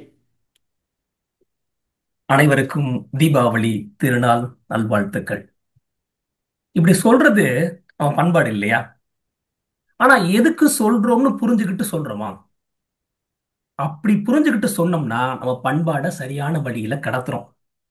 இல்ல, அதெல்லாம் நீ ஏன் கேக்குற, நீயும் சொல்லிட்டு போப்பா அப்படின்னு சொன்னா அது பண்பாடை கரைக்கிறோம். சரியா அனுபவர்களே? தமிழ் மொழியின் சிறந்த கலை வடிவமான பட்டிமன்றத்தை சுவைப்பட எடுத்துச் சொல்லக்கூடிய நடுவர் மேகலா ராமமூர்த்தி மற்றும் நமது குழுவினரை வணங்கி, தமிழ் அமெரிக்க தொலைக்காட்சி நேயர்களுக்கும் கோல்டன் மைக் நித்தம் பேசு பார்வையாளர்களுக்கும் வாழ்த்துக்களுடன், பண்டிகைகள் நமது பாரம்பரியத்தை அடுத்த தலைமுறைக்கு கரைந்து போகச் செய்கின்றன என்ற தலைப்பில் எனது வாதத்தை தொடங்குகிறேன். 2 வேறு கருத்துக்களை கொண்டிருக்கிறது நம்ம மனித இயல்பு. தினமும் அந்த மாதிரி இருக்கக்கூடிய கருத்துக்கள்ல எதை தேர்ந்தெடுக்கிறது அப்படின்னு தேர்ந்தெடுத்து வாழ்க்கையை நடத்தி கொண்டு போயிட்டு இருக்கோம். அதையே ஒரு கலையா எடுத்துட்டு எப்படி அலசி ஆராயிறது அப்படின்னு ஒரு பெரிய கலை வடிவமா கொண்டு வந்தது தான் பட்டிமன்றம். இதை மற்ற மொழிகள்ல நிறைய பேர் எடுத்துக்க ட்ரை பண்ணா கூட அதை ரசிக்கும்படியா தமிழ் அளவுக்கு கொண்டு போக முடியல. அப்படிங்கிற ஒரு ஏன் கொண்டு போக முடியல அப்படிங்கிற கேள்வியோட நம்ம ஆரம்பிக்கலாம். அப்ப நம்ம பண்பாடு நமக்கு சரியா புரியும். நம்ம சாதாரணமா என்னென்ன லைஃப்ல சேலஞ்சஸ் ஃபேஸ் பண்றோமோ அந்த சேலஞ்சை எடுத்துட்டு அதை எப்படி சால்வ் பண்றதுக்கான கலை வடிவங்கள், உணவு முறைகள், உடை உடை வடிவங்கள், இப்படி நம்ம பண்பாடம் அப்படியே அமைக்கிறோம். ஆனா அந்த பண்பாடை சரியா கடைபிடிக்கிறோமா அப்படின்னு கேட்டா கடைபிடிக்கல அப்படின்னு தான் சொல்லுவேன். எங்க அணியில இருந்து பேசும்போது சுபா தெளிவா சொன்னாங்க, பண்டம் ஈகை, வரலாறு உணரப்பட வேண்டும். பண்டிகைனாலே அப்படின்னு நம்ம சொன்ன உடனே நம்ம மனசுல ஒரு சந்தோஷம் வருதா? அந்த சந்தோஷத்துக்கு என்ன காரணம்னு நினைக்கிறீங்க? நம்ம கிட்ட எவ்வளவு விழாக்கள். நடுவர் சொல்லும் போது ஆடிப்பெருக்கு இருக்கு, கார்த்திகை, விளக்கணி விழா, மார்கழி, அப்படி ஒவ்வொன்றையும் சொல்லும் போது அதெல்லாம் நமக்கு ஞாபகம் வருது. ஓ, இப்படி இருக்கும் இப்படி இருக்கும் அப்படின்னு ஞாபகம் வருதா? அந்த பேரை கேட்ட உடனே ஒரு மகிழ்ச்சி மனசுல வருதா? அதை விட நம்ம சொந்த ஊர்ல ஒரு திருவிழா நடக்குமே, அந்த திருவிழாவை யோசிச்சு பார்த்தோம்னா எவ்வளவு சந்தோஷப்படுறோம். இந்த அனுபவங்கள், இந்த சந்தோஷங்கள் நம்ம அடுத்த தலைமுறைக்கு சரியா கடத்தி இருக்கோமா? பசங்கள்கிட்ட போய் பண்டிகை அப்படின்னு சொன்னா அவங்க என்ன யோசிக்கிறாங்க? ஒரு புது ட்ரெஸ் போடுறது, இல்ல வீட்டுல சமைக்கிற பண்டத்தை சாப்பிடுறது, இதுதான். அதை கூட சந்தோஷமா சாப்பிடுறாங்களான்னு தெரியல. அப்ப அந்த உணர்வுகளையே நம்ம சரியா கடத்த முடியல அப்படின்னா கரைந்து போக தான் செஞ்சிருக்கோம். இதை நான் நம்ம கிட்ட மட்டும் தப்புன்னு சொல்லல. இது முன்னாடியே ஆரம்பிச்சிருச்சு. யோசிச்சு பாருங்க, நம்ம காலகட்டத்திலேயே பண்டிகைன்னு சொன்னா என்ன ஞாபகம் வரும்? ஒரு பட்டிமன்றம் பார்க்கிறது, சாப்பிடுறது, சொந்தக்காரங்க வீட்டுக்கு போறது, வாழ்த்து சொல்றது, இப்படி இருந்தது அப்படியே கொஞ்சம் கொஞ்சமா மாறி டிவியில உட்காந்துருக்கிறது, டிவியில இருக்க ப்ரோக்ராம் பார்க்கறது, சினிமா போறது, அந்த மாதிரி ஒரு கொஞ்சம் கொஞ்சமா மாறிடுச்சு இல்லையா?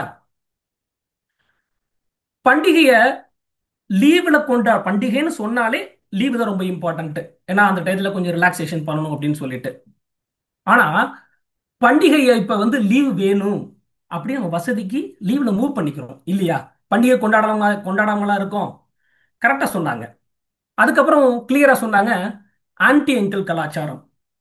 அதென்ன ஆன்டி எங்கிள் கலாச்சாரம்? தமிழ் கலாச்சாரம்னாலே சொந்தங்கள் தான். வேற எந்த கலாச்சாரத்திலையும் ஒவ்வொரு உறவுகளுக்கும் பெயர் சொல்லி வைக்கிறது இல்ல. ஆனா இப்ப எங்க போய் நின்று இருக்கோம்? ஆன்டி எங்கிள் கலாச்சாரத்துல போய் நின்று இருக்கோம். பண்டிகைன்னு சொன்னா அந்த காலத்துல எனக்கு ஞாபகம் வரக்கூடியது என்ன தெரியுமா? புது ட்ரெஸ் மட்டும் கிடையாது. அதை தைக்கிறதுக்காக ஒரு தையல் கலைஞர் கூடத்துல எவ்வளவு பேர் காத்திருப்போம், எவ்வளவு கூட்டம் இருக்கும், அவருக்கு ஒரு வேலை கொடுத்தோம். வாழ்த்து அட்டையை நீங்க வாட்ஸ்அப்ல அனுப்பிச்சு விடுறதுனால, இல்ல 1000 பேர் என்ன 10,000 பேர் வேணா, யாரு எவ்வளவு பேருக்கு வேணாலும் அனுப்பி விடுங்க. ஆனா அதை நீங்க ஒரு வாழ்த்து அட்டையை தேடி எழுதி அதை கலர் பண்ணி நீங்க அனுப்பிச்சு விடும்போது நீங்க எவ்வளவு முயற்சி எடுத்துக்கிறீங்க உங்களுக்கு தேவைப்படுறதுக்காக, உங்களுக்கு பிடிச்சவங்களுக்காக எவ்வளவு முயற்சி எடுத்துக்கிறீங்க. அந்த அனுபவங்கள் இப்ப கிடைக்குமா? கண்டிப்பா கிடைக்காது. கலை திருவிழா நடத்துறோம், நாங்களும் குக்கர் பொங்கல் தானே பண்றோம். சுமித்ரா ராஜர்களுக்கு கரெக்டா சொன்னாங்க, நாங்களும் குக்கர் பொங்கல் வைக்கிறது இல்லையா? கண்டிப்பா வைக்கிறோம். கலை திருவிழா நடத்துறது இல்லையா? கண்டிப்பா நடத்துறோம். பட்டிமன்றம் பார்க்கறது இல்லையா? பார்க்கிறோம். ஆனா அதுதான் பண்டிகைகளோட நோக்கமா? இந்த நோக்கம் என்ன? தீபாவளி அப்படின்னு சொன்னா அந்த தீபாவளிய தென் நாட்டுல ஒரு மாதிரி கொண்டாடுறோம், வடநாட்டுல வேற ஒரு காரணத்துக்காக கொண்டாடுறோம். அப்ப எதுக்காக கொண்டாடுறோம் அப்படிங்கறதே தெரியல. நம்ம கன்சாலிடேட் பண்ணி அவங்க கலாச்சாரத்தை எடுத்துக்கங்க, அது நல்லா இருக்குன்னு அதை எடுத்துக்கிறோம். நியூ இயரை கொண்டாடலாம், தேங்க்ஸ் கிவிங் டே கொண்டாடலாம். இப்படி புது புது பண்டிகைகளை உள்ள எடுத்துட்டு டைல்யூட் பண்ணி வச்சிருக்கோம் ஒழிய அதை அடுத்த நிலைக்கு கொண்டு போகல. பண்டிகை நல்ல வேளை பண்டிகைகளோட பேராவது மாறவில்லை அப்படின்னு சொல்லியிருக்காங்க. அதை வேற மாத்திர ஐடியா இருக்கோ என்னமோ தெரியல. ஆக பண்டிகைகள் விடுமுறைக்கான ஒரு நிகழ்ச்சி கிடையாது. நம்ம பழைய கலாச்சாரத்தை உள்வாங்கிக்கணும், அதை அடுத்தடுத்த தலைமுறைக்கு கொண்டு போகணும். அதை எப்படி கொண்டு போக முடியும்னு நினைக்கிறீங்க? வைகரை துயில் துயில் எழு அப்படின்னு காலையில எந்திரிச்சதுல இருந்து நைட்டு தூங்க போற வரைக்கும் என்னென்ன எப்படி நம்ம பண்ணணும் அப்படிங்கிறதுக்கு ஒரு அல்காரிதம் ரெடி பண்ணி வச்சிருக்காங்க நம்ம முன்னோர்கள். அந்த முன்னோர்கள் ரெடி பண்ணி வச்ச அல்காரிதத்தை படிக்கணும்னா முதல்ல தமிழ் நல்லா தெரிஞ்சிருக்கணும். நம்ம பசங்க தமிழ்ல நல்லா கத்துக்கிட்டாங்களா? தமிழ் புத்தகத்தை வாசிக்கிறதுக்கு தயாரா இருக்காங்களா? அதுதான் பேசிக். அதுக்கப்புறம் அதை நம்ம வாழ்ந்து காட்டணும். இப்படித்தான் ஒரு பண்டிகையை நடத்தணும், இப்படித்தான் சொந்தக்காரங்களுக்கு பகிரணும், இப்படித்தான் சொந்தங்களோட இருக்கணும். இது எல்லாம் நம்ம பண்றோமா? முதல்ல பண்ணிட்டு நம்ம சொல்லலாம் நம்ம பண்பாடை கடத்துறோம்னு. எங்களோட எங்க அணியோட ஒரு விவாதம் என்னன்னா, நம்ம சரியா கடத்தல. இதை நம்ம சரியா புரிஞ்சுக்கிட்டோம்னா தான் எங்கெங்க சரி பண்ணணும் அப்படின்னு யோசிச்சு அதை கரெக்டா நம்ம ஃபாலோ பண்ண முடியும். பண்டிகைனா விடுமுறை, பண்டிகைனா பணவாகனம், அப்படியே ஆட் ஆன் பேக்க அடிஷ்னலா அதிரடி தள்ளுபடி, டோர் பஸ்டர்ஸ், டிவி ப்ரோக்ராம் பார்க்கறது, இப்படி அடுக்கிக்கிட்டே போகாம அதோட நோக்கம் என்னங்கிறத தெளிவா நம்ம அடுத்த தலைமுறைக்கு கடத்த வேண்டிய அவசியம் நமக்கு இருக்கு. எனவே நடுவர் அவர்கள் ஒரு சரியான தீர்ப்பு சொல்லி அடுத்த தலைமுறைக்கு இனியாவது நம்ம கடத்த வேணும் அப்படிங்கிறத உணர்த்தணும் அப்படின்னு வேண்டிக்கிட்டு என்னோட உரையை முடிக்கிறேன். நன்றி, வணக்கம். சிறப்பான சிந்தனைகளை பதிவு செஞ்சிருக்கீங்க ஆனந்த். முதல்ல நாம கடைபிடிக்கிறோமா? அதனுடைய பாரம்பரியம் நமக்கு தெரியுமா? நமக்கு தெரிஞ்சாதானே நம்ம பிள்ளைகளுக்கு சொல்லிக் கொடுக்க முடியும் அப்படின்ற ஒரு வினாவை எழுப்பியிருக்கிறார். அது மட்டும் இல்ல, நம்ம பிள்ளைகளுக்கு தமிழ் தெரிந்தால் தானே அந்த பண்டிகைகளை பற்றியும் பாரம்பரியத்தை பற்றியும் அவர்கள் படித்து தெரிந்து கொள்ள முடியும், புரிந்து கொள்ள முடியும். அதுக்கு வாய்ப்பு இருக்கா என்ற வினாவை எழுப்பியிருக்கிறார். இப்ப பெரியவர்களை பொறுத்தவரையிலே பண்டிகை அப்படின்னா பலகாரம் சுட்டு சாப்பிடுறது, இல்ல கடையில வாங்கி சாப்பிடுறது, டிவி முன்னாடி உட்காந்து பட்டிமன்றம் பார்க்கறது, உலக தொலைக்காட்சிகளிலே முதன் முறையாக தீபாவளி அன்னைக்கு போடுற படத்தை பார்க்கறது, இப்படித்தானே ஆயிருக்கு. மற்றபடி நம்முடைய பகிர்வு கலாச்சாரமோ எதுக்காக அந்த பண்டிகைகளை கொண்டாடுகிறோங்கிற நோக்கமோ நமக்கும் தெரியவில்லை, நம் பிள்ளைகளுக்கும் அது சரியாக கடத்தப்படவில்லை அப்படின்னு ஆதங்கப்பட்டிருக்கிறார். நல்ல கருத்துக்கள். இதற்கு பதில் சொல்ல கடத்துகின்றன அணியின் நிறைவு பேச்சாளரை நான் அழைக்கிறேன். அவர் திரு கிங்ஸ்லி சாமுவல். தமிழ்நாட்டின் திருச்சி மாநகரத்தை சார்ந்தவர். பள்ளி பருவத்திலிருந்தே தமிழ் இலக்கணம் இலக்கியம் மீது ஆவல் கொண்டவர். 10ஆம் வகுப்பு பொதுத் தேர்வில் தமிழ் மொழி பாடத்தில் மாநில அளவில் முதல் மதிப்பெண் பெற்று அன்றைய முதல்வர் கையிலே பரிசு பெற்றவர், தங்கப்பதக்கம் பெற்றவர், அதை குறிப்பிட வேண்டும். அமெரிக்காவில் குடியேறிய பின்னர் கொலம்பஸ் ஒஹையோ நகரிலும் டெட்ராய்ட் நகரிலும் தொடர்ந்து பல தமிழ் அமைப்புகளிலே தன்னார்வ பணி செய்து வருகிறார். மிச்சிகன் தமிழ்ச்சங்கத்தில் சந்தைப்படுத்துதல் ஒருங்கிணைப்பாளர், துணைத் தலைவர், இலக்கியக் கழக பொறுப்பாளர், தலைவர், அறங்காவலர், இப்படி பல பொறுப்புகளை வகித்துள்ளார். வட அமெரிக்க தமிழ்ச்சங்க பேரவையின் செயற்குழுவில் இயக்குநராகவும் செயலாளராகவும் பணியாற்றிய அனுபவம் உடையவர். தற்போது மிச்சிகன் தமிழ் பள்ளியில் ஆசிரியராக பணி செய்து வருகிறார். வாங்க கிங்ஸ்லி, கடத்துகின்றன அப்படிங்கிறதுக்கு ஆணித்தரமான சில கருத்துக்களை எடுத்து வையுங்க. அனைவருக்கும் வணக்கம். இந்த வாய்ப்பை அளித்த தமிழ் அமெரிக்க தொலைக்காட்சியினருக்கு மனமார்ந்த நன்றிகள். தலைப்பு என்ன அப்படின்ட்டு பேசுறவங்க சரியாவே புரிஞ்சுக்கல, இல்ல புரிஞ்சுக்க விரும்பலையான்னு எனக்கு தெரியல. பண்டிகைகள் நம்முடைய பாரம்பரியத்தை கடத்துகின்றனவா அல்லது கரைந்து போக செய்கின்றனவா அப்படிங்கிறது தான் கேள்வி. நான் இங்க பண்டிகைகள் நம்முடைய பாரம்பரியத்தை அடுத்த தலைமுறையினருக்கு கடத்துகின்றன அப்படின்னு பேச வந்திருக்கேன். எனக்கு முன்னாடி சுபா அவர்கள் பேசினாங்க எதிரணியில. இந்த தமிழ் பள்ளியில ஆசிரியரா இருக்கிறவங்கனாலே கொஞ்சம் பிரச்சனை தான். அவங்க நினைக்கிறது எல்லாமே சரின்ட்டு பேசிட்டு போயிடுவாங்க. ஆனா அங்கங்க சில விஷயங்களை மிஸ் பண்ணிடுவாங்க. அது சுபாவும் பண்ணாங்க. திரும்ப திரும்ப அவங்க சொன்னது ஒரே வார்த்தை தான், ரெடிமேட் ஆடைகளை கொடுத்துறோம், ரெடிமேட் ஆடைகளை கொடுத்துறோம். அதே மாதிரி டோர் டெலிவரியில ஃபுட்டு சாப்பிட்றோம், டோர் டெலிவரி. இது எல்லாத்துக்கும் உள்ள ஒரு பின்னணி தகவலை அவங்க மறைக்கிறாங்க. டோர் டெலிவரியில ஃபுட்டை வாங்கி நம்ம சாப்பிட்டாலும் நாம் நம்முடைய குடும்பத்தினர், நம்முடைய நண்பர்கள், உறவினர்கள் எல்லாருமே சேர்ந்து பகிர்ந்து, இந்தா நீ இதை எடுத்துக்கோ, இந்தா நான் அதை எடுத்துக்கிறேன்னு ஷேர் பண்ணி அந்த சாப்பிட்றோம்ல, அதுதானே நம்மளுடைய தமிழர் பாரம்பரியத்தோட ஒரு முக்கியமான விருந்தோம்பல், பகிர்தல் போன்ற முக்கிய கூறுகளை பறைசாற்றுகிறது. அதை மறந்துட்டாங்க. அது மட்டும் இல்லாம நம்ம ரெடிமேட்ல ட்ரெஸ் வாங்கி போடுறோம், ஒன்னா கலர் மேட்சிங் பண்றோம் அப்படிங்கிற. ஆனா ஒரு குடும்பத்தை சார்ந்த அல்லது ஒரு நண்பர்களாக குழுமமாக இணைந்து ஒரு ஒத்த நிறமுடைய உடைகளை அணிந்து அந்த மகிழ்ச்சியை பரிமாறிக்கொள்வதில் உள்ள ஒரு அழகான ஒரு நுண் அழகியல் இருக்குல்ல, அது நமக்கு பிற்காலங்கள்ல அந்த புகைப்படங்களை பாக்குறப்ப நமக்கு கொடுக்கிற ஒரு மகிழ்ச்சியா சுபா மறந்துடுறாங்க. ஆக இது போன்ற செயல்களிலும் கூட நம்முடைய பாரம்பரியத்தை நமக்கே தெரியாமல் கடத்தி கொண்டுதான் இருக்கு. அடுத்தது ஆனந்த பிரகாஷ் அவர்கள் வந்தார்கள். அவர் பேசுனதை பத்தியே நான் ஒரு 10 நிமிஷம் பேசும் போல இருக்கு. அவரு முதல்ல அவரோட குத்தத்தை ஒத்துக்கிட்டார். என்னன்னா, பண்டிகைகள் ஏன் கொண்டாடுறோம்லாம் எனக்கு தெரியலங்க, அதனால என்னால கடத்த முடியலங்க அடுத்த தலைமுறை இருக்கு அப்படின்னு அவரே ஒத்துக்கிட்டார். ஆக அதுதான் நிதர்சனமான உண்மை. ஒரு சிலருக்கு பண்டிகைகளோ அதனுடைய காரணிகளோ எதற்காக கொண்டா என்பது விரிவாகவும் முழுவாகவும் தன்னுடைய குழந்தைகள் கேட்கும் கேள்விகளுக்கு பதில் அளிக்கும் வண்ணம், கன்வின்சிங்காக எக்ஸ்பிளைன் பண்ணும் வண்ணம் அவர்களுக்கு தெரியாது. ஏன்னா we are busy. நமக்கு ஆபீஸ் போயிட்டு வீட்டுக்கு ரெஸ்ட் எடுத்துட்டு யூடியூப் பார்த்துட்டு இன்ஸ்டாகிராம்ல ரீல்ஸ் பார்த்துட்டு தூங்குறதுக்கே நமக்கு நேரம் சரியா இருக்கு. இந்த பண்டிகை பசங்க நம்மகிட்ட கேட்டாலும் போய் அம்மாட்ட போய் கேளுன்னு தள்ளி விடுற ஒரு மனநிலையில தான் நம்ம இருக்கிறோம். அப்படி நம்ம மேல உள்ள தவற்றை ஒப்புக்கொண்டதுக்கு ஆனந்த் அவர்களுக்கு நன்றியை தான் நான் தெரிவிச்சு கொள்கிறேன். இந்த காலத்துல பாத்தீங்கன்னா பண்டிகைகள் நம்முடைய பாரம்பரியத்தின் சில முக்கிய கூறுகளான விருந்தோம்பல், பகிர்ந்து உண்ணுதல், அன்பு பாராட்டுதல் போன்ற சில விழுமியங்களை எப்படி அடுத்த தலைமுறையினருக்கு கடத்துகிறது நான் சொல்ல போறேன். முதல்ல நம்ம ஒரு தீபாவளி நாளே எடுத்துக்கலாம். நம்மளுடைய வீடுகள்ல தீபாவளி சிறப்பா கொண்டாடுவோம். அப்ப என்ன பண்ணுவோம், நிறைய தின்பண்டங்கள் நம்ம செஞ்சு வச்சிருப்பாங்க அம்மா. அப்புறம் அப்பா சில உணவுகள் வாங்கிட்டு வருவாங்க, அம்மா அதை சமைப்பாங்க. அப்புறம் நம்முடைய சிறுவர்கள் வீட்டுல பட்டாசுகள் வெடித்து கொண்டாடுவாங்க. அது போல ஒரு குடும்பத்துல ஒரு ஒரு ஒரு கொண்டாட்டம் நடைபெற்று கொண்டிருந்தது ஒரு தீபாவளி நாள்ல. அன்னைக்கு காலையில அந்த பையன் தீபாவளியில ஒரு ஊசி வெடியை வெடிக்கலாம் அப்படின்ட்டு எடுத்துட்டு வீட்டு வாசலுக்கு போறான். ஆனா அங்க போறப்ப பாத்தீங்கன்னா அவன் வெடி வைக்க போறான். அப்ப அங்க இருந்து 2 தாத்தா பாட்டி நடந்து வராங்க. அவங்க யாரோ ஒருத்தவங்க. அவங்க இவன் வெடி வைக்கிறத பார்த்துட்டு கொஞ்சம் பயந்து ஒதுங்கி ஓரமா போறாங்க. உடனே இவனுக்கு வந்து அது மனதுல வந்து கொஞ்சம் ஒரு பாதிப்பை ஏற்படுத்தி நீங்க பயப்படாதீங்க அப்படின்னு சொல்லிட்டு இவன் வந்து அவங்கள வந்து கூப்பிடுறான். கூப்பிட்டுட்டு அவங்க கொஞ்சம் ஒதுங்கியே நிக்கிறாங்க. இவன் வீட்டுக்கு உடனே ஓடி போய் அவங்க அம்மா கிட்ட சொல்றான், அம்மா ஒரு தாத்தா பாட்டி அங்க பயந்து ஓரமா நிக்கிறாங்க, நீ வந்து கூப்பிடுமா அப்படிங்கிறான். அவன் உடனே அம்மாவும் வந்து பார்த்துட்டு யாரு என்னன்னு கேட்டா அவங்களுக்கு வந்து ஒன்னும் சரியா பதில் சொல்ல தெரியல.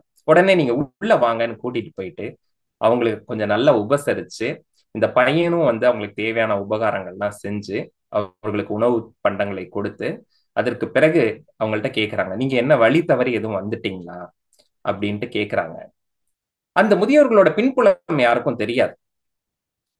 அப்ப அந்த முதியோர்கள் சொல்றாங்க, இப்பதான் நான் சரியான வழியில வந்திருக்கேன்னு தோணுது அப்படின்னு சொல்றாங்க.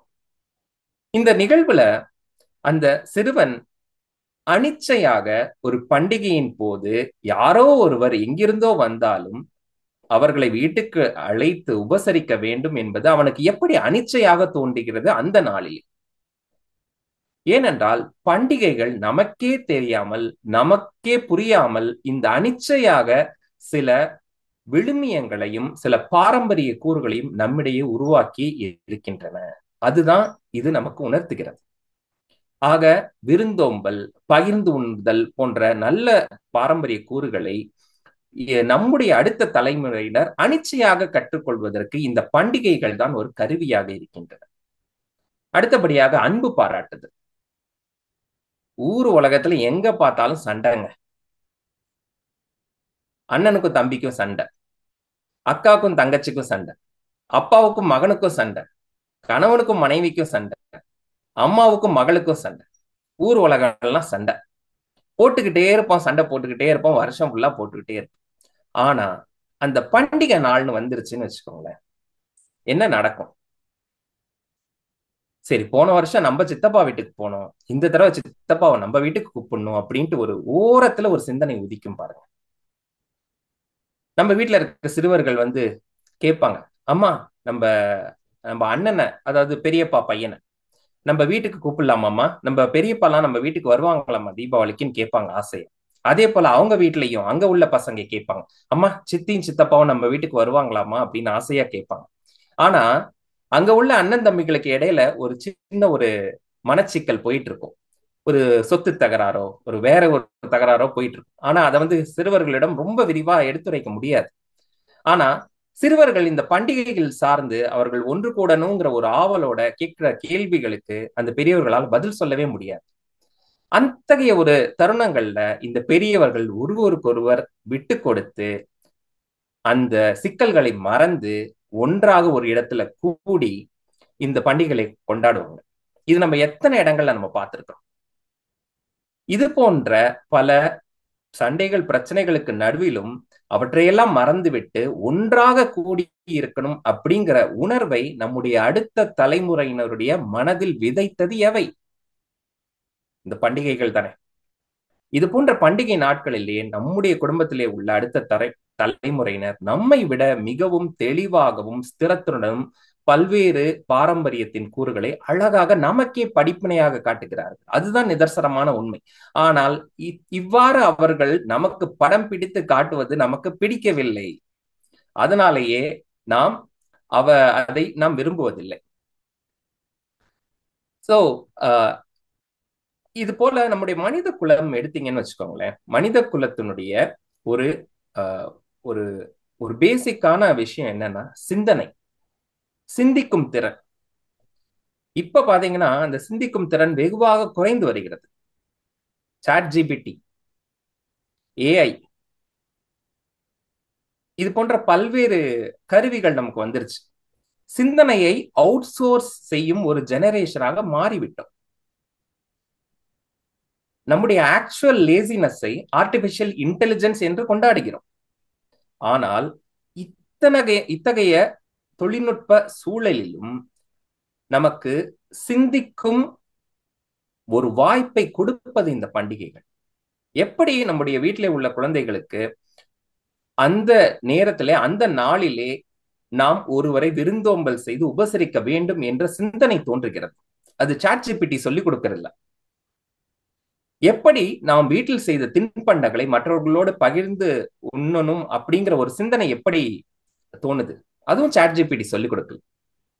இது எல்லாமே நமக்கு சொல்லிக் கொடுக்கிறது பண்டிகைகள் தான். ஆக நம்முடைய பண்டிகைகள் எல்லாமே பாத்தீங்கன்னா நம்முடைய பாரம்பரியத்தின் கூறுகளை அடுத்த தலைமுறையினருக்கு ரொம்ப அழகாக எடுத்து செல்கின்றது. மேலும் அடுத்த தலைமுறையினரே அந்த பண்டிகைகளின் டார்ச் பேரர்ஸாக கூட இருக்கிறார்கள். ஆக பண்டிகைகள் டிஜிட்டல் ஆனாலும் அதனால் நமக்கு கிடைக்கக்கூடிய பாசமும் அன்பும் அனலாக நம்மை தொட்டு தொடர்ந்து கொண்டிருக்கின்றன. பண்டிகைகள் கரைந்து போயிருக்கின்றன என்று எதிரணியினர் சொல்வது உண்மை. அது எங்கோ கரைந்து விடவில்லை, நம் அனைவரின் மனதிலும், நம்முடைய அடுத்த தலைமுறையினரின் மனதிலும் உள்ளத்திலும் நன்றாக ஊறி கரைந்திருக்கிறது என்று கூறி வாய்ப்புக்கு நன்றி கூறி விடைபெறுகின்றேன். நன்றி, வணக்கம். சிறப்பு கிங்ஸ்லி.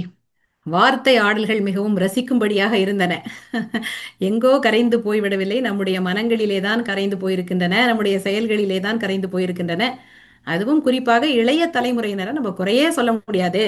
இது ஒரு புதிய கோணமாகத்தான் நான் பார்க்கிறேன். ஏன்னா இளைய தலைமுறையினர் தான் இப்ப பண்டிகைகளிலே ஆர்வம் காட்டவில்லை என்று ஒரு பக்கம் விவாதங்களும் குற்றச்சாட்டுகளும் நாம் வைத்துக் கொண்டிருக்க, நீங்கள் அதற்கு மாறாக இளைய தலைமுறையினர் மூத்த தலைமுறையினரை வழிநடத்துகிறார்கள். அவர்கள் அனிச்சையாக சிலவற்றை எல்லாம் செய்கிறார்கள். விருந்தோம்பல் பண்பு, அன்பு பாராட்டுதல் எல்லாம் அவர்களுக்கு நம்மை விட சிறப்பாக தெரிந்திருக்கிறது. ஒருவேளை அந்த ஜீன்ஸ்லயே கடத்தப்பட்டிருக்கின்றனவோ என்னவோ தெரியவில்லை. அதனால இளைஞர்களை நம்ம குறை சொல்ல முடியாது. இந்த தலைமுறையினர் அதை மிகச் சிறப்பாகவே செய்கிறார்கள். ஏஐ அதை கற்றுக் கொடுக்கவில்லை, நம்முடைய இயல்பிலேயே அது ஊறி இருக்கிறது. பண்டிகைகள் டிஜிட்டலாக இருந்தாலும் கடத்தப்படுவது என்னவோ அனலாக இருக்கிறது என்று கணினித்துறை அறிஞர் அல்லவா, அது சார்ந்த சொல்லாடல்களையும் பயன்படுத்தி அழகான வாதத்தை முன்வைத்திருக்கிறார்.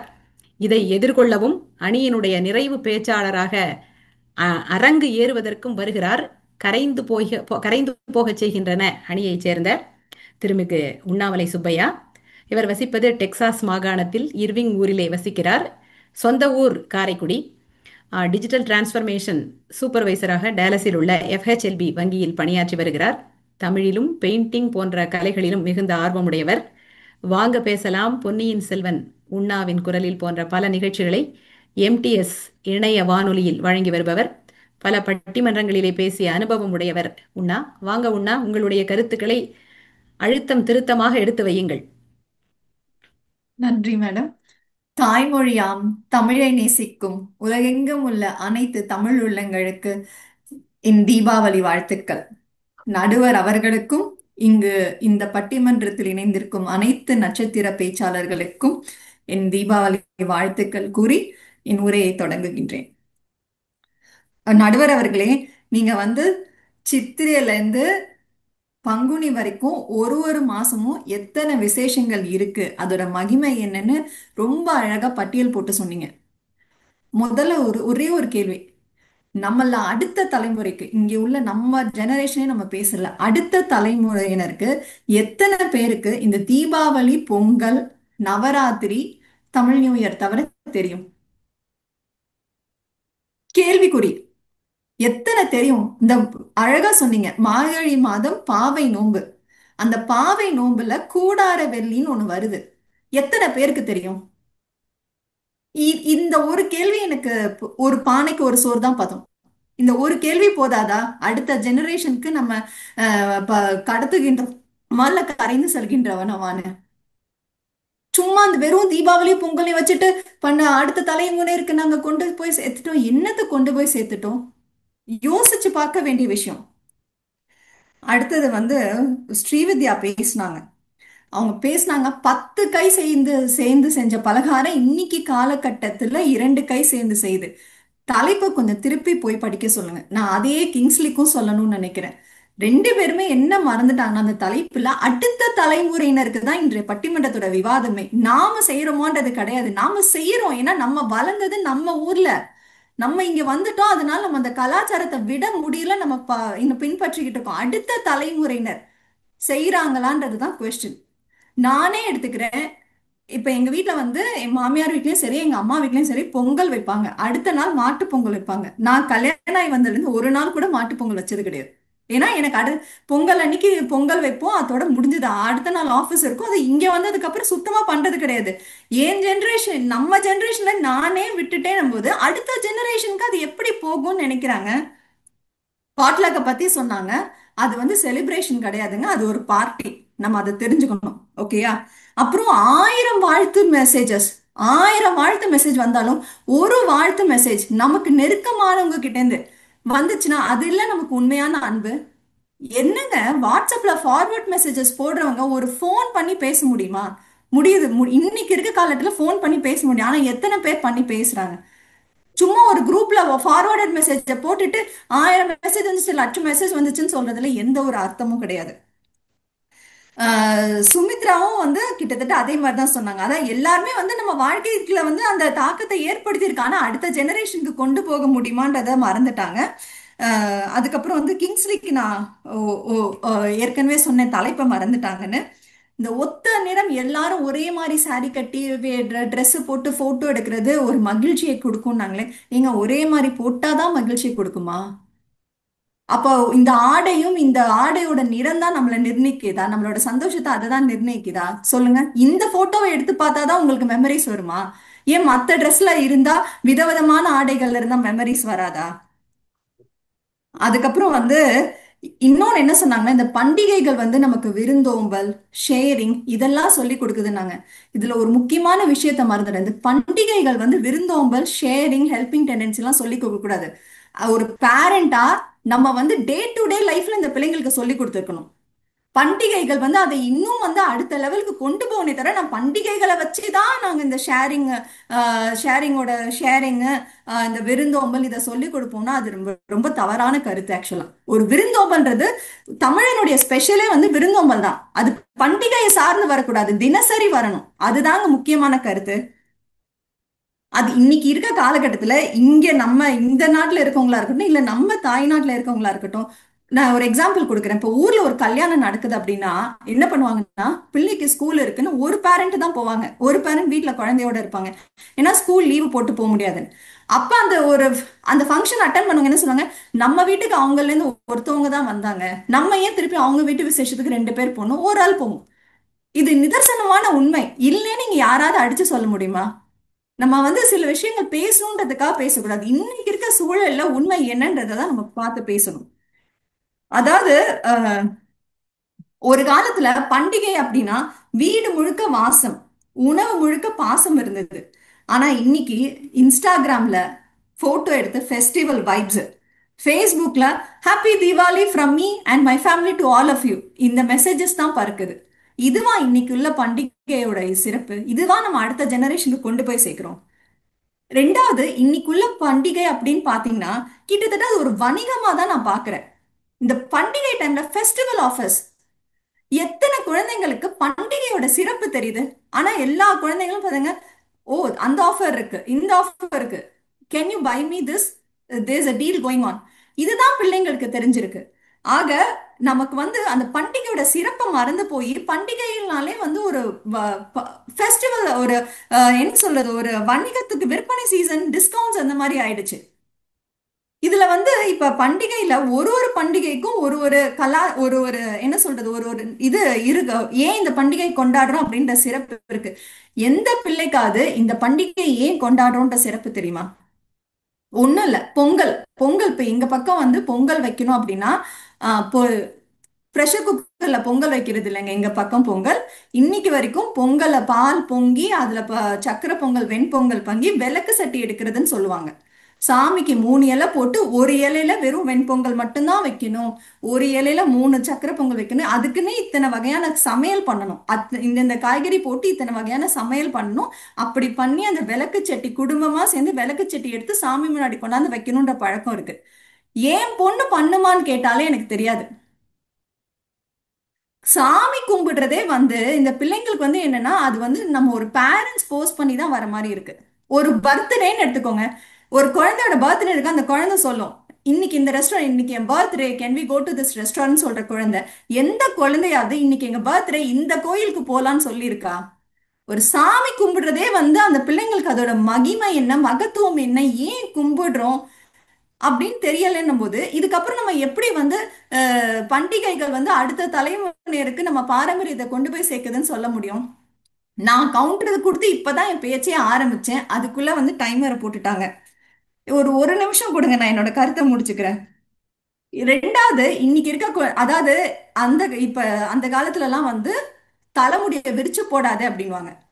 ஆமாங்க, இன்னைக்கு வந்து நாங்க ரெடிமேட் சாரி கட்டுறோம், குழந்தைங்களும் பாரம்பரிய உடைகள் போடுறாங்க. எந்த புள்ளையாவது தலையை கட்டி பார்த்திருக்கீங்களா? எல்லாம் விரிச்சு போட்டு தான் சுத்துதுங்க. என்னதான் நம்மளோட பாரம்பரிய ஆடையை போட்டாலும் எல்லாம் வந்து விரிச்சு போட்டு சுத்துங்க. கேட்டா ஃபேஷன் அப்படின்னுங்க. ஐ எம் கம்ஃபர்ட் இல்ல, ஃபேஷன் சொல்றதை விட அதுங்க சொல்ற அடுத்த வார்த்தை என்ன தெரியுமா? I am comfortable like this அப்படின்னுங்க. ஆக இன்னைக்கு எல்லாமே வந்து அந்த ஒரு கம்ஃபர்ட் ஜோனை நோக்கி போயிட்டு இருக்கே தவிர எதுக்கு பண்றோன்றதை பிள்ளைங்க எல்லாம் மறந்துருச்சு.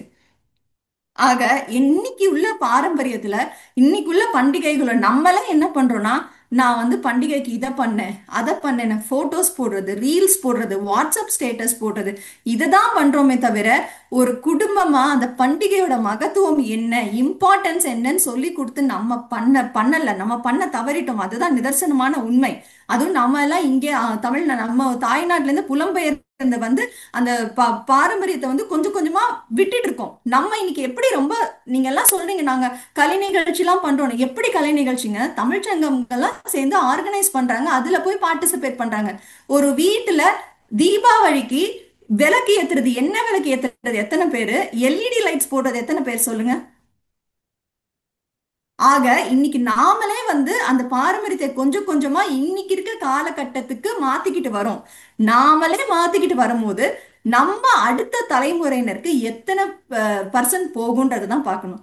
நம்ம இன்னைக்கு ஒரு 50% பண்றோம் அப்படின்னா அடுத்த தலைமுறையினருக்கு அது 25% போகும். அதுக்கு அடுத்த தலைமுறையினருக்கு 10% போச்சுன்னா இப்பல இருந்து 3வது தலைமுறைக்கு ஒண்ணுமே தெரியாது. இதுதான் நம்ம இன்னைக்கு ஏத்துக்க வேண்டிய உண்மை. ஆக நம்ம பாரம்பரியம் வந்து தீபம் போல, நாம தான் அதை ஏத்தி வைக்கணும். ஆனா இன்னைக்கு நம்ம அதை ஏத்தி வைக்க தவறுனதுனால நாமளே அதை வந்து கரைத்து கொண்டு இருக்கிறோம் என்று கூறி வாய்ப்பளித்த அனைவருக்கும் நன்றி பாராட்டி விடை பெறுகின்றேன். நன்றி, வணக்கம். சிறப்பு உண்ணா. நீங்க சொன்ன ஒரு முக்கியமான கருத்தாக நான் கருதுவது, பாரம்பரியத்தில் பலவற்றை நாமே பெரியவர்களே கூட சரியாக அதை பின்பற்ற தவறிவிட்டோம். அதனால் அந்த குழந்தைகளிடமும் அதை கடத்துவது என்பது சிக்கலாக இருக்கிறது. அதற்கு நம்முடைய அயலக வாழ்க்கையும் ஒரு காரணம் அப்படின்னு நீங்க சொன்னீங்க. அதே மாதிரி இன்றைய பிள்ளைகள் இதிலெல்லாம் ஆர்வம் காட்டவில்லை. அவங்க வந்து ஏதோ ஒரு ஒரு என்ஜாய்மெண்ட்டாக அன்னைக்கு எந்த ரெஸ்டாரண்ட்டுக்கு போகலாம், என்ன சாப்பிடலாங்கிற மாதிரி தான் அவங்க அதை எடுத்துக்கொள்கிறார்களே தவிர, அதை தாண்டி பண்டிகை என்பதற்கான பின்னணியை அவர்கள் அறிந்திருக்கவில்லை அப்படின்னு நீங்க சொன்னீங்க. ஆக இதுல ரெண்டு பக்கமும் தவறு இருக்கு. நாமும் அவர்களுக்கு சரியான முறையிலே சொல்லிக் கொடுக்கவில்லை, அதை கேட்கின்ற பொறுமையோ ஆர்வமோ அவர்களுக்கும் இல்லை. ஆக ரெண்டு பக்கமும் அந்த தவறு இருப்பதை நான் பார்க்கிறேன். சிறப்பான கருத்துக்களை நீங்க பதிவு செய்திருக்கிறீங்க. இத்தோடு பேச்சாளர்களினுடைய உரைகள் நிறைவுறுகின்றன. இரண்டு அணியிலுமே மிகச்சிறந்த கருத்துக்களை கடத்துகின்றன அணியினராகட்டும், கரைந்து போகச் செய்கின்றன அணியினராகட்டும், இருவருமே போட்டி போட்டுக்கொண்டு நல்ல கருத்துக்களை, சிந்தனையை தூண்டுகின்ற விவாதங்களை முன்வைத்திருக்கிறார்கள். இவற்றையெல்லாம் சீர்தூக்கி பார்க்கிற பொழுது சில கருத்துக்கள் எனக்கு தோன்றுகின்றன. பண்டிகைகள், அந்த காலத்துல நான் சொன்ன பண்டிகைங்கிற சொல் இல்ல, திருவிழா, விழவு, சாறு அப்படிங்கிற அருமையான சொற்களை எல்லாம் நம்ம கையாண்டு இருக்கிறோம். சாறு அப்படிங்கிற சொல்லிலிருந்தே நாம் புரிந்து கொள்ளலாம், மக்கள் சேர்ந்து இருந்துதான் பண்டிகைகளை கொண்டாடி இருக்கிறார்கள். கூடி இருந்து குளிர்ந்தேலோர் எம்பாவாய் அப்படின்னு ஆண்டாள் சொல்லுவது போல கூடி கொண்டாடுவதுதான் இந்த பண்டிகைகளினுடைய நோக்கமாக அன்று இருந்தன. அன்றைய வாழ்க்கை முறை அதை அனுமதித்தது, அதை நம்ம ஏற்றுக்கொள்ளணும். அப்படியே இப்ப பண்ணணுமா அப்படின்னா நம்மளுடைய வாழ்க்கை சூழல் அதை இன்று அனுமதிக்கவில்லை. ஏன்னா இப்ப நியூக்ளியர் ஃபேமிலி சிஸ்டம்னு நம்ம தனித்தனியாக வந்து விட்டோம். அதையும் நாம் குறை சொல்லுவதற்கில்லை. ஏன்னா அன்றைய வாழ்க்கையில மக்கள் தொகை குறைவாக இருந்தது, எல்லாரும் ஒன்றாக ஒரே குடித்தனமாக இருந்தார்கள். இப்ப மக்கள் தொகை பெருகிவிட்டது, பல்வேறு பணிகள் நிமித்தமாக ஒவ்வொருவரும் பிரிந்து வாழக்கூடிய சூழல் தான் இயல்பாக அமைந்திருக்கிறது. அப்படிங்கிறப்ப எல்லோரும் ஒன்றாக ஒரே வீட்டிலே வசித்து பண்டிகைகளை கொண்டாடுவதுங்கிறது சாத்தியமில்லை. அதனால அது இயற்கையின் காரணமாக நடந்த அந்த மாற்றம். ஆக வந்து ஃபேமிலி சென்ட்ரிக்காக, கம்யூனிட்டி சென்ட்ரிக்காக இருந்த பல்வேறு பண்டிகைகள் இப்ப ஃபேமிலி ஓரியன்டாக, ஒரு சிங்கிள் ஃபேமிலி ஓரியன்டாக மாறி இருக்கின்றன. ஆக பெரும்பாலான பண்டிகைகளை இப்ப அயலகத்துல இல்ல, தமிழகத்திலே எடுத்துக்கொண்டாலுமே மக்கள் வந்து கணவன் மனைவி, ஒன்றோ இரண்டோ குழந்தைகள், அவங்க தான் சேர்ந்து கொண்டாடுகின்றதாக அமைந்திருக்கிறது. அது வந்து அயலகமா தமிழகமா அப்படிங்கிற விதிவிலக்கே இதுல தேவையில்லை. பண்டிகைகளினுடைய அமைப்பு முறையே மாறி இருக்கிறது. இதற்கு நம்ம யாரையும் தனி மனிதர்களை குறை சொல்ல முடியாது. அது கால ஓட்டத்திலே நிகழ்ந்த மாற்றம். ஆனா பண்டிகைகளினுடைய நோக்கம் அப்படின்னு நம்ம திரும்ப திரும்ப பார்க்கிறது இந்த ஒன்றாக கூடி கொண்டாடுவது, அது மட்டுமல்லாமல் இயற்கையை நம்ம நேசிப்பது, இயற்கைக்கு நம்முடைய நன்றியை தெரிவிப்பது, அது மட்டுமல்லாமல் எல்லோருக்கும் ஈந்து மகிழ்வது, அதுதான் தலையான நோக்கமாகவும் நாம் பார்க்கிறோம். அறம், கார்த்திகை பண்டிகையின் போது அறம் செய்யுங்கள் அப்படின்னு நம்முடைய சங்க இலக்கிய நூல்கள் பேசுகின்றன. எல்லா பண்டிகைகளினுடைய பின்னணியை நீங்கள் பார்த்தாலும் அறம், பகிர்தல் என்பது அதனோடு இணைந்த ஒன்றாகவே நம்முடைய தமிழ் மரபிலே இணைந்திருக்கிறது. நீங்க பேசும்போது குறிப்பிட்டீர்கள், விருந்தோம்பல் தான் தமிழர்களினுடைய தலையான பண்பு. இல்லறத்திலே ஈடுபடுவதனுடைய நோக்கமே கூட விருந்தோம்பல் செய்வதுதான் அப்படிங்கிறாரு வள்ளுவர். இருந்தோம்பி இல்வாழ்வதெல்லாம் விருந்தோம்பி வேளாண்மை செய்தற் பொருட்டு. வேளாண்மைங்கிறது விருப்பமான செயல். அதை செய்வதற்காகத்தான் ஏன் உங்களுக்கு எல்லாம் கல்யாணம் பண்ணி வைக்கிறாங்க? விருந்தினர்களை உபசரித்து அவர்களுக்கு நீங்கள் உணவிடுதல் தான் இந்த திருமண வாழ்க்கையினுடைய மைய நோக்கமே அப்படிங்கிறாங்க. ஆக அப்ப பண்டிகையினுடைய நோக்கம் என்னவாக இருக்கும்? இன்னும் சிறப்பாக அந்த விருந்தோம்பலை அந்த நாட்களிலே நீங்கள் மேற்கொள்ள வேண்டும் என்பதுதான் பண்டிகைகளுக்கு சிறப்பு செய்யக்கூடியதாக இருக்கும். இப்ப நம்ம தமிழ்நாட்டிலே எடுத்துக்கிட்டாலும் எல்லாம் அடுக்கக வாழ்க்கை இல்லையா? அபார்ட்மெண்ட் லைஃப்னு வந்ததுக்கு அப்புறம் அடுத்தவர் முகம் கூட நமக்கு தெரியவில்லை. அடுத்த வீட்டிலே யார் வாழ்கிறார்கள் என்பது பலருக்கு தெரியவில்லை. செத்து கிடந்தா கூட தெரியல. அதுதான் இப்ப நிதர்சனம். அப்படி இருக்கிற போது இணைந்து வாழ்வது, இணைந்து பல பண்டிகைகளை கொண்டாடுவது என்பது மிக மிக குறைந்து போய்விட்டது. ஆக பண்டிகையினுடைய நோக்கம் அங்கே அடிபட்டு போனதாகத்தான் நான் பார்க்கிறேன். அதே மாதிரி கடைகள்ல வாங்கி நம்ம செய்கிறோம். அந்த காலத்துல வீட்டுல செய்தார்கள். இப்ப நமக்கு பணி நிமித்தமாக அதையெல்லாம் செய்ய முடியல. அதை நான் ஒரு குறையாக பார்க்கவில்லை. நீங்க வீட்டுல தான் பணியாரம் சுடுறீங்களோ இல்ல கடையில வாங்கி தான் அதை செய்கிறீங்க, பகிர்ந்து கொள்ளுகிறீர்களோ, பகிர்தல் அதனுடைய அடிப்படை நோக்கமாக இருக்க வேண்டும் அப்படிங்கிறது தான் இந்த பண்டிகைகளினுடைய அஹ், பண்பாடு.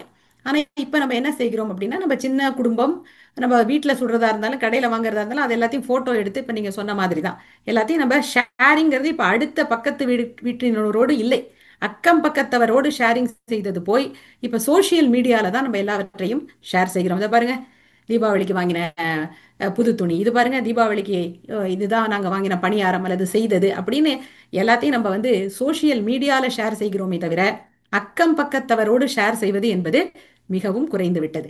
நீங்க சொன்னது மாதிரி பண்டிகை காலத்துல அந்த நோக்கத்தை நிறைவேற்றுவதிலே இருக்கின்ற ஆர்வத்தை விட அன்னைக்கு என்ன புது திரைப்படம் தொலைக்காட்சியில வருதுன்னு பார்ப்பதையும் அந்த மாதிரி தான், அந்த மாதிரியான கேளிக்கைகளிலே தான் நாம் மனத்தை அதிகமாக செலுத்துகிறோமே தவிர மற்றபடி மற்றவர்களோடு பழகுவது, ஒன்றாக சிரித்து பேசுவது, அந்த மாதிரியான நோக்கங்கள் இப்போது குறைந்து கொண்டே வருகின்றன அப்படிங்கிறதா உண்மை. அதுக்கு ஒரு முக்கியமான காரணமாக நான் கருதுவது, அந்த காலத்துல பாத்தீங்கன்னா பண்டிகைகள் இந்த மாதிரி ஒரு குறிப்பிட்ட சில நாள்ல தாங்க நமக்கு புது துணி கிடைக்கும். தீபாவளினா ஒரு துணி கிடைக்கும், பொங்கல்னா சில சமயம் வாங்கி கொடுப்பாங்க, இப்ப பிறந்த நாளைக்கு புது துணி எடுப்பாங்க. அதனால பண்டிகைகள் எப்ப வரும் அப்படின்னு சாமி காத்துட்டு இருந்த மாதிரி இந்த ஆசாமிகளும் காத்து கொண்டிருந்தோம். ஆனா இப்ப எப்படி இருக்கு சூழல்? எல்லாம் ஆன்லைன்லயே நம்மளால ஷாப்பிங் பண்ண முடியுது இல்லையா? முழுக்க முழுக்க எல்லாமே வணிகமயமாகி விட்டது உன்னா சொன்ன மாதிரி. அதனால எப்ப பார்த்தாலும் shopping shopping shopping, online shopping, offline shopping, அதுல டிஸ்கவுண்ட் அதனால ஷாப்பிங், இங்க வந்து தள்ளுபடி அதனால ஷாப்பிங். மாதம் 12 மாதங்களுமே நம்ம ஷாப்பிங் செய்வதனாலே பண்டிகைகள் அவற்றினுடைய பொலிவை இழந்து போய்விட்டன என்று நாம் சொல்லலாம். அது ஒரு முக்கியமான காரணம். நம்ம எப்ப எது கிடைக்குமா அப்படின்னு காத்துட்டு இருக்கும்போது புது துணிகளுக்காக நாம் ஏங்கினோம், தையல்காரரை தேடி ஓடினோம். இப்ப இல்ல, எல்லாமே ரெடிமேடா கிடைக்குது, நினைச்ச நேரத்துல கிடைக்குது, அலையவே வேண்டாம், ஆன்லைன்ல கிடைக்குது. அப்படிங்கிறப்ப அந்த துணிகள் அப்புறம் அந்த பண்டிகைகள் எல்லாமே அவற்றினுடைய முக்கியத்துவத்தை இழந்து கொண்டுதான் வருகின்றன என்றுதான் நாம் பார்க்கிறோம். இத்தனை மாற்றங்கள், எத்தனையோ மாற்றங்கள், பல மாற்றங்கள் காலத்தின் காரணமாக வந்தது. சில மாற்றங்கள் மனிதர்களினுடைய மன மாற்றத்தினாலும் நிகழ்ந்திருக்கிறது என்றுதான் நாம் பார்க்கிறோம். ஆனா இதுல நல்ல கூறுகள் அப்படின்னு நம்ம பார்க்கிற பொழுது இங்கும் கூட அமெரிக்கா போன்ற நாடுகளிலே நீங்க சொன்ன மாதிரி அந்த பாட்லக் மாதிரியான சில விஷயங்களை நாம் செய்கிறோம். ஒன்றாக அனைவருமே, அது பார்ட்டியாக இருந்தாலும் சரி, ஒன்றாக பலர் வீட்டு உணவை கொண்டு வந்து நாம் பகிர்ந்து உண்ணுகிறோம். அதெல்லாம் ஒரு நல்ல பண்பு என்றுதான் சொல்லுகிறோம். அல்லது வார இறுதி நாளிலாவது அந்த பண்டிகையை நாம் கொண்டாடுவது என்று நினைக்கிறோம். அந்த வகையிலே இப்ப பண்டிகைகள் கடத்தப்பட்டிருக்கின்றன. பண்டிகைகளை நம்ம மறந்து விடல, பல பண்டிகைகளை நாம் கொண்டாடி கொண்டிருக்கிறோம். ஆனால் அவற்றினுடைய பாரம்பரியம் தான் சரியான வகையிலே கடத்தப்பட்டிருக்கின்றனவா என்பது ஒரு கேள்விக்குறியாக நம் முன்னே நிற்கிறது. ஆக பண்டிகைகள் கடத்தப்பட்டிருக்கின்றன. அதனுடைய பாரம்பரியங்கள் முற்றாக கரைந்து போய்விட்டனவா அப்படின்னு கேட்டா அப்படியும் சொல்வதற்கில்லை. என்ன நாட்டாம குழப்புறீங்க, ஒழுங்கா தீர்ப்ப சொல்லுங்க அப்படின்னு கேட்டீங்கன்னா, பண்டிகைகள் முற்றாக முழுவதுமாக கடத்தப்பட்டிருக்கின்றனவா, முற்றாக கரைந்து போயிருக்கின்றனவானா இரண்டுக்கும் இடைப்பட்ட நிலையிலே தான் இந்த பண்டிகைகள் இருக்கின்றன. அந்த பாரம்பரியம் முற்றாக கடத்தப்படவும் இல்லை, முழுமையாக கரைந்து போய்விடவும் இல்லை.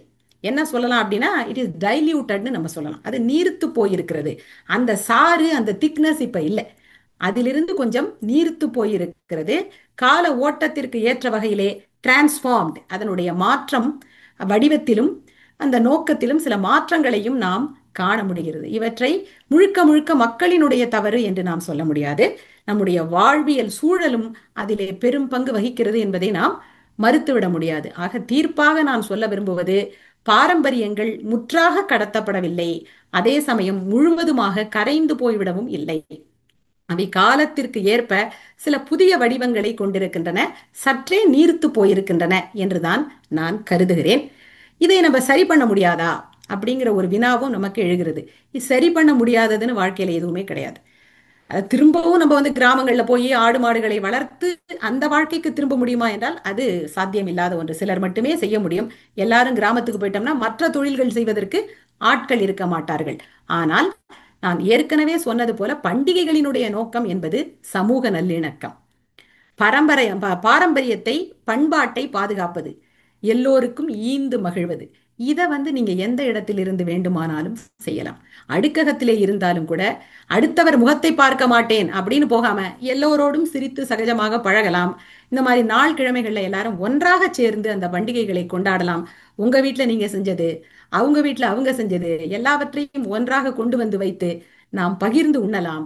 பிள்ளைகளை எல்லாம் அழைத்து, இங்க நீங்க கலை நிகழ்ச்சிகள் நடத்துற மாதிரி தான் அங்கும் எங்குமே, அந்த அடுக்ககத்துல இருந்தாலும் சரி, எங்கே இருந்தாலும் பிள்ளைகளை எல்லாம் ஒன்றாக அழைத்து இந்த பண்டிகைகளினுடைய பாரம்பரியத்தை குறித்து நாம் விளக்கி சொல்லுவது, அல்லது போட்டிகள் மாதிரி நடத்தி அந்த பிள்ளைகளை சொல்ல வைப்பது, இது மாதிரியான வகைகளிலே அந்த பண்டிகைகளினுடைய முக்கியத்துவத்தையும் நோக்கத்தையும் நாம் நினைவுபடுத்தி கொண்டு இருக்கலாம். எல்லாவற்றிற்கும் மேலாக நம்ம எங்க இருக்கிறோமோ, நம்முடைய நோக்கமே நான் சொன்னேன், பகிர்தல் அறம். அதுதான் நம்முடைய முக்கியமான நோக்கம். அப்படிங்கிற போது நீங்க எங்க வேணாலும் வாழுங்கள், நகரத்திலே இருங்கள், கிராமத்திலே இருங்கள், எங்கு இருந்தாலும் இயன்ற அளவிற்கு அந்த பகிர்வை செய்யுங்கள். உங்களால் இயன்ற உதவிகளை செய்யுங்கள். குறிப்பாக இந்த மாதிரி நாள் கிழமையில என்ன செய்யலாம் தெரியுமா? எங்க இரவலர்கள் இருக்காங்க, சில கோயில் வாசல்கள் எல்லாம் நீங்க பார்க்கலாம். நம்ம ஊர்ல பார்த்தா அவங்களுக்கு நீங்க வீட்டுல செஞ்ச பணியாரங்களை கொடுக்கலாம். அதே மாதிரி முதியோர் இல்லங்களிலே யாராவது என்ன பார்க்க வரமாட்டாங்களா அப்படின்னு ஏங்கி கொண்டு எத்தனையோ வயதானவர்கள் காத்திருக்கிறார்கள். அவங்களுக்கு நீங்க போய் அன்பா 2 வார்த்தை பேசுறது, முடிஞ்சா சில துணிமணிகளை கொடுப்பது, உங்க வீட்லயோ கடையிலேயோ வாங்கின அந்த பணியாரங்களை பகிர்ந்து கொள்வது, இவற்றின் மூலமாக அந்த பண்டிகையினுடைய நோக்கத்தையும் நீங்கள் நிறைவேற்றலாம், உறவுகளையும் புதுப்பிக்கலாம் என்று நான் சொல்ல விழைகிறேன். ஆக பண்டிகைகள் நிச்சயமாக கடத்தப்பட்டிருக்கின்றன. அதனுடைய பாரம்பரியங்கள் முற்றாக கரைந்து போய்விடவில்லை, சற்றே மாற்றம் கொண்டிருக்கின்றன, நீர்த்து போயிருக்கின்றன. அவற்றை மீண்டும் செறிவூட்டுவது நம்முடைய கைகளிலே இருக்கிறது. நாம் எங்கு வாழ்கிறோம் என்பது முக்கியமில்லை, எப்படி வாழ்கிறோம் என்பதுதான் முக்கியம். நாம் சொல்லுகின்ற வகையிலே நம்முடைய கருத்துக்களையும் சிந்தனைகளையும் சொன்னால் நம்முடைய பிள்ளைகளும் கூட கேட்பார்கள். நம்ம கிங்ஸ்லி சொன்ன மாதிரி பிள்ளைகள் நம்மை விடவும் முதிர்ச்சியாக சிந்திக்கிறார்கள். அதனால அவங்க புறந்தள்ளி விட்டு போய்விடுவார்கள் அப்படின்னு நம்ம சொல்ல முடியாது. சொல்லுகிற வகையிலே, சொல்லுகிற விதத்திலே நாம் சொன்னோம் என்றால் நல்ல கருத்துக்கள், நல்ல சிந்தனைகள், பண்டிகை பாரம்பரியம், பண்பாடு அனைவருக்கும் போய் சேரும். அதனை நாம் நம்முடைய நோக்கமாக கொண்டு பண்டிகைகளினுடைய தரத்தை உயர்த்துவோம். இந்த நுகர்வு கலாச்சாரத்தில் இருந்து சற்றே விடுபட்டு வெளியே வந்து பகிர்வு கலாச்சாரத்தை நாம் முன்னெடுப்போம். அவைதான் இந்த பண்டிகைகளினுடைய மைய நோக்கம் என்று சொல்லி நல்ல சிந்தனைகளை பகிர்ந்து கொள்வதற்கு எனக்கும் என்னுடைய அணியினருக்கும் வாய்ப்பளித்த தமிழ் அமெரிக்கா தொலைக்காட்சிக்கும் கோல்டு மைக் வலையொலிக்கும் என்னுடைய நன்றியை தெரிவித்து நான் விடைபெறுகிறேன். கொண்டாடுகின்ற அனைவருக்கும் இனிய தீபாவளி நல்வாழ்த்து.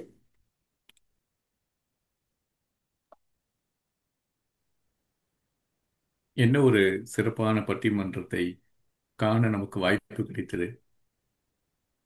பலவித பலகாரங்களை உண்ணும் தீபாவளி திருநாளில் இனிப்பாய் உண்ணும் இனிப்புகளைப் போல சிலருடைய பேச்சும், அதற்கு எதிர்வினையாற்றும் பொழுது காரமாய் காரசுவையை நமக்கு ஊட்டிய எதிர்வினை ஆற்றிய பேச்சாளர்களுக்கும், ஒரு 7 தமிழ் அறிஞர்கள், தன்னார்வலர்கள் அவர்களுடைய உரையை கேட்பதற்கு வாய்ப்பு நமக்கு கிடைத்தது. இது பட்டிமன்றம் நம் மொழிக்கே உரிய ஒரு தனித்துவமானது என்றாலும் அதனை மீண்டும் ஒரு விழாவில் எடுத்து உரையாற்றி அனைவருக்கும் அறிவை செறிவூட்ட வாய்ப்பளித்த தமிழ் அமெரிக்கா தொலைக்காட்சிக்கும் கோல்மைக் நித்தம் பேசு வலையொலிக்கும் மிக்க நன்றி. நடுவுநிலைமை என்ற திருக்குறளை அதிகாரத்திற்கு ஏற்ப ஒரு அணியின் சார்பாக அல்லாது இந்த ஜெனரேஷன் அல்லது நம்முடைய தலைமுறைக்கு ஏற்ற ஒரு தீர்ப்பை வழங்கிய நடுவர் மேகலா அவர்களுக்கு நன்றி.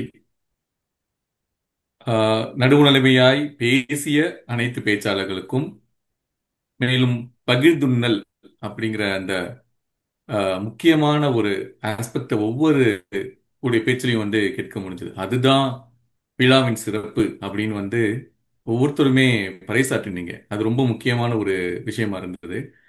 அந்த நம் தலைமுறைக்கு எடுத்து சொல்ல வேண்டிய விஷயங்களை இங்கே எடுத்துக் கூறிய ஒவ்வொரு பேச்சாளர்களுக்கும், ஆரம்பித்து வைத்த ஸ்ரீவித்யா ஜெயபிரகாஷ் அவர்களுக்கு, எதிரில் ஆரம்பித்த சுபாஷினி தினகரன் அவர்களுக்கு, அதனைத் தொடர்ந்து பேசிய சுமித்ரா, கிங்ஸ்லி இருவருக்கும், இந்த அணியில் பேசிய ஆனந்த பிரகாஷ், உண்ணாமலை இருவருக்கும், மேலும் மேலும் நம் மொழியின் அறிவாற்றலையும் அதனுடைய முக்கியமான விஷயங்களை அடுத்த தலைமுறைக்கு எடுத்து செல்வது போன்ற ஒரு பேச்சை இங்கே கொடுத்து தீபாவளியை சுவையாய் அனைவரும் சுவைத்து மகிழ மட்டுமல்லாமல் செவிக்கும் உணவளித்த உங்கள் 7 பேருக்கும் மிக்க மிக்க நன்றி. வாய்ப்பளித்த தமிழ் அமெரிக்காவிற்கும் கோல்டன் மைக் நித்தம் பேசும் வலையொலிக்கு மீண்டும் ஒரு முறை நன்றியை கூறி, இந்த பட்டிமன்றத்தை நிச்சயம் வலையொலியிலும் அனைவரும் கண்டு மகிழ்வார்கள், தீபாவளியை அவர்களுக்கு சிறப்பாக ஆக்கப் போகிறது என்ற உறுதிமொழியுடன் அனைவருக்கும் நன்றியை கூறுகிறேன். மிக்க நன்றி.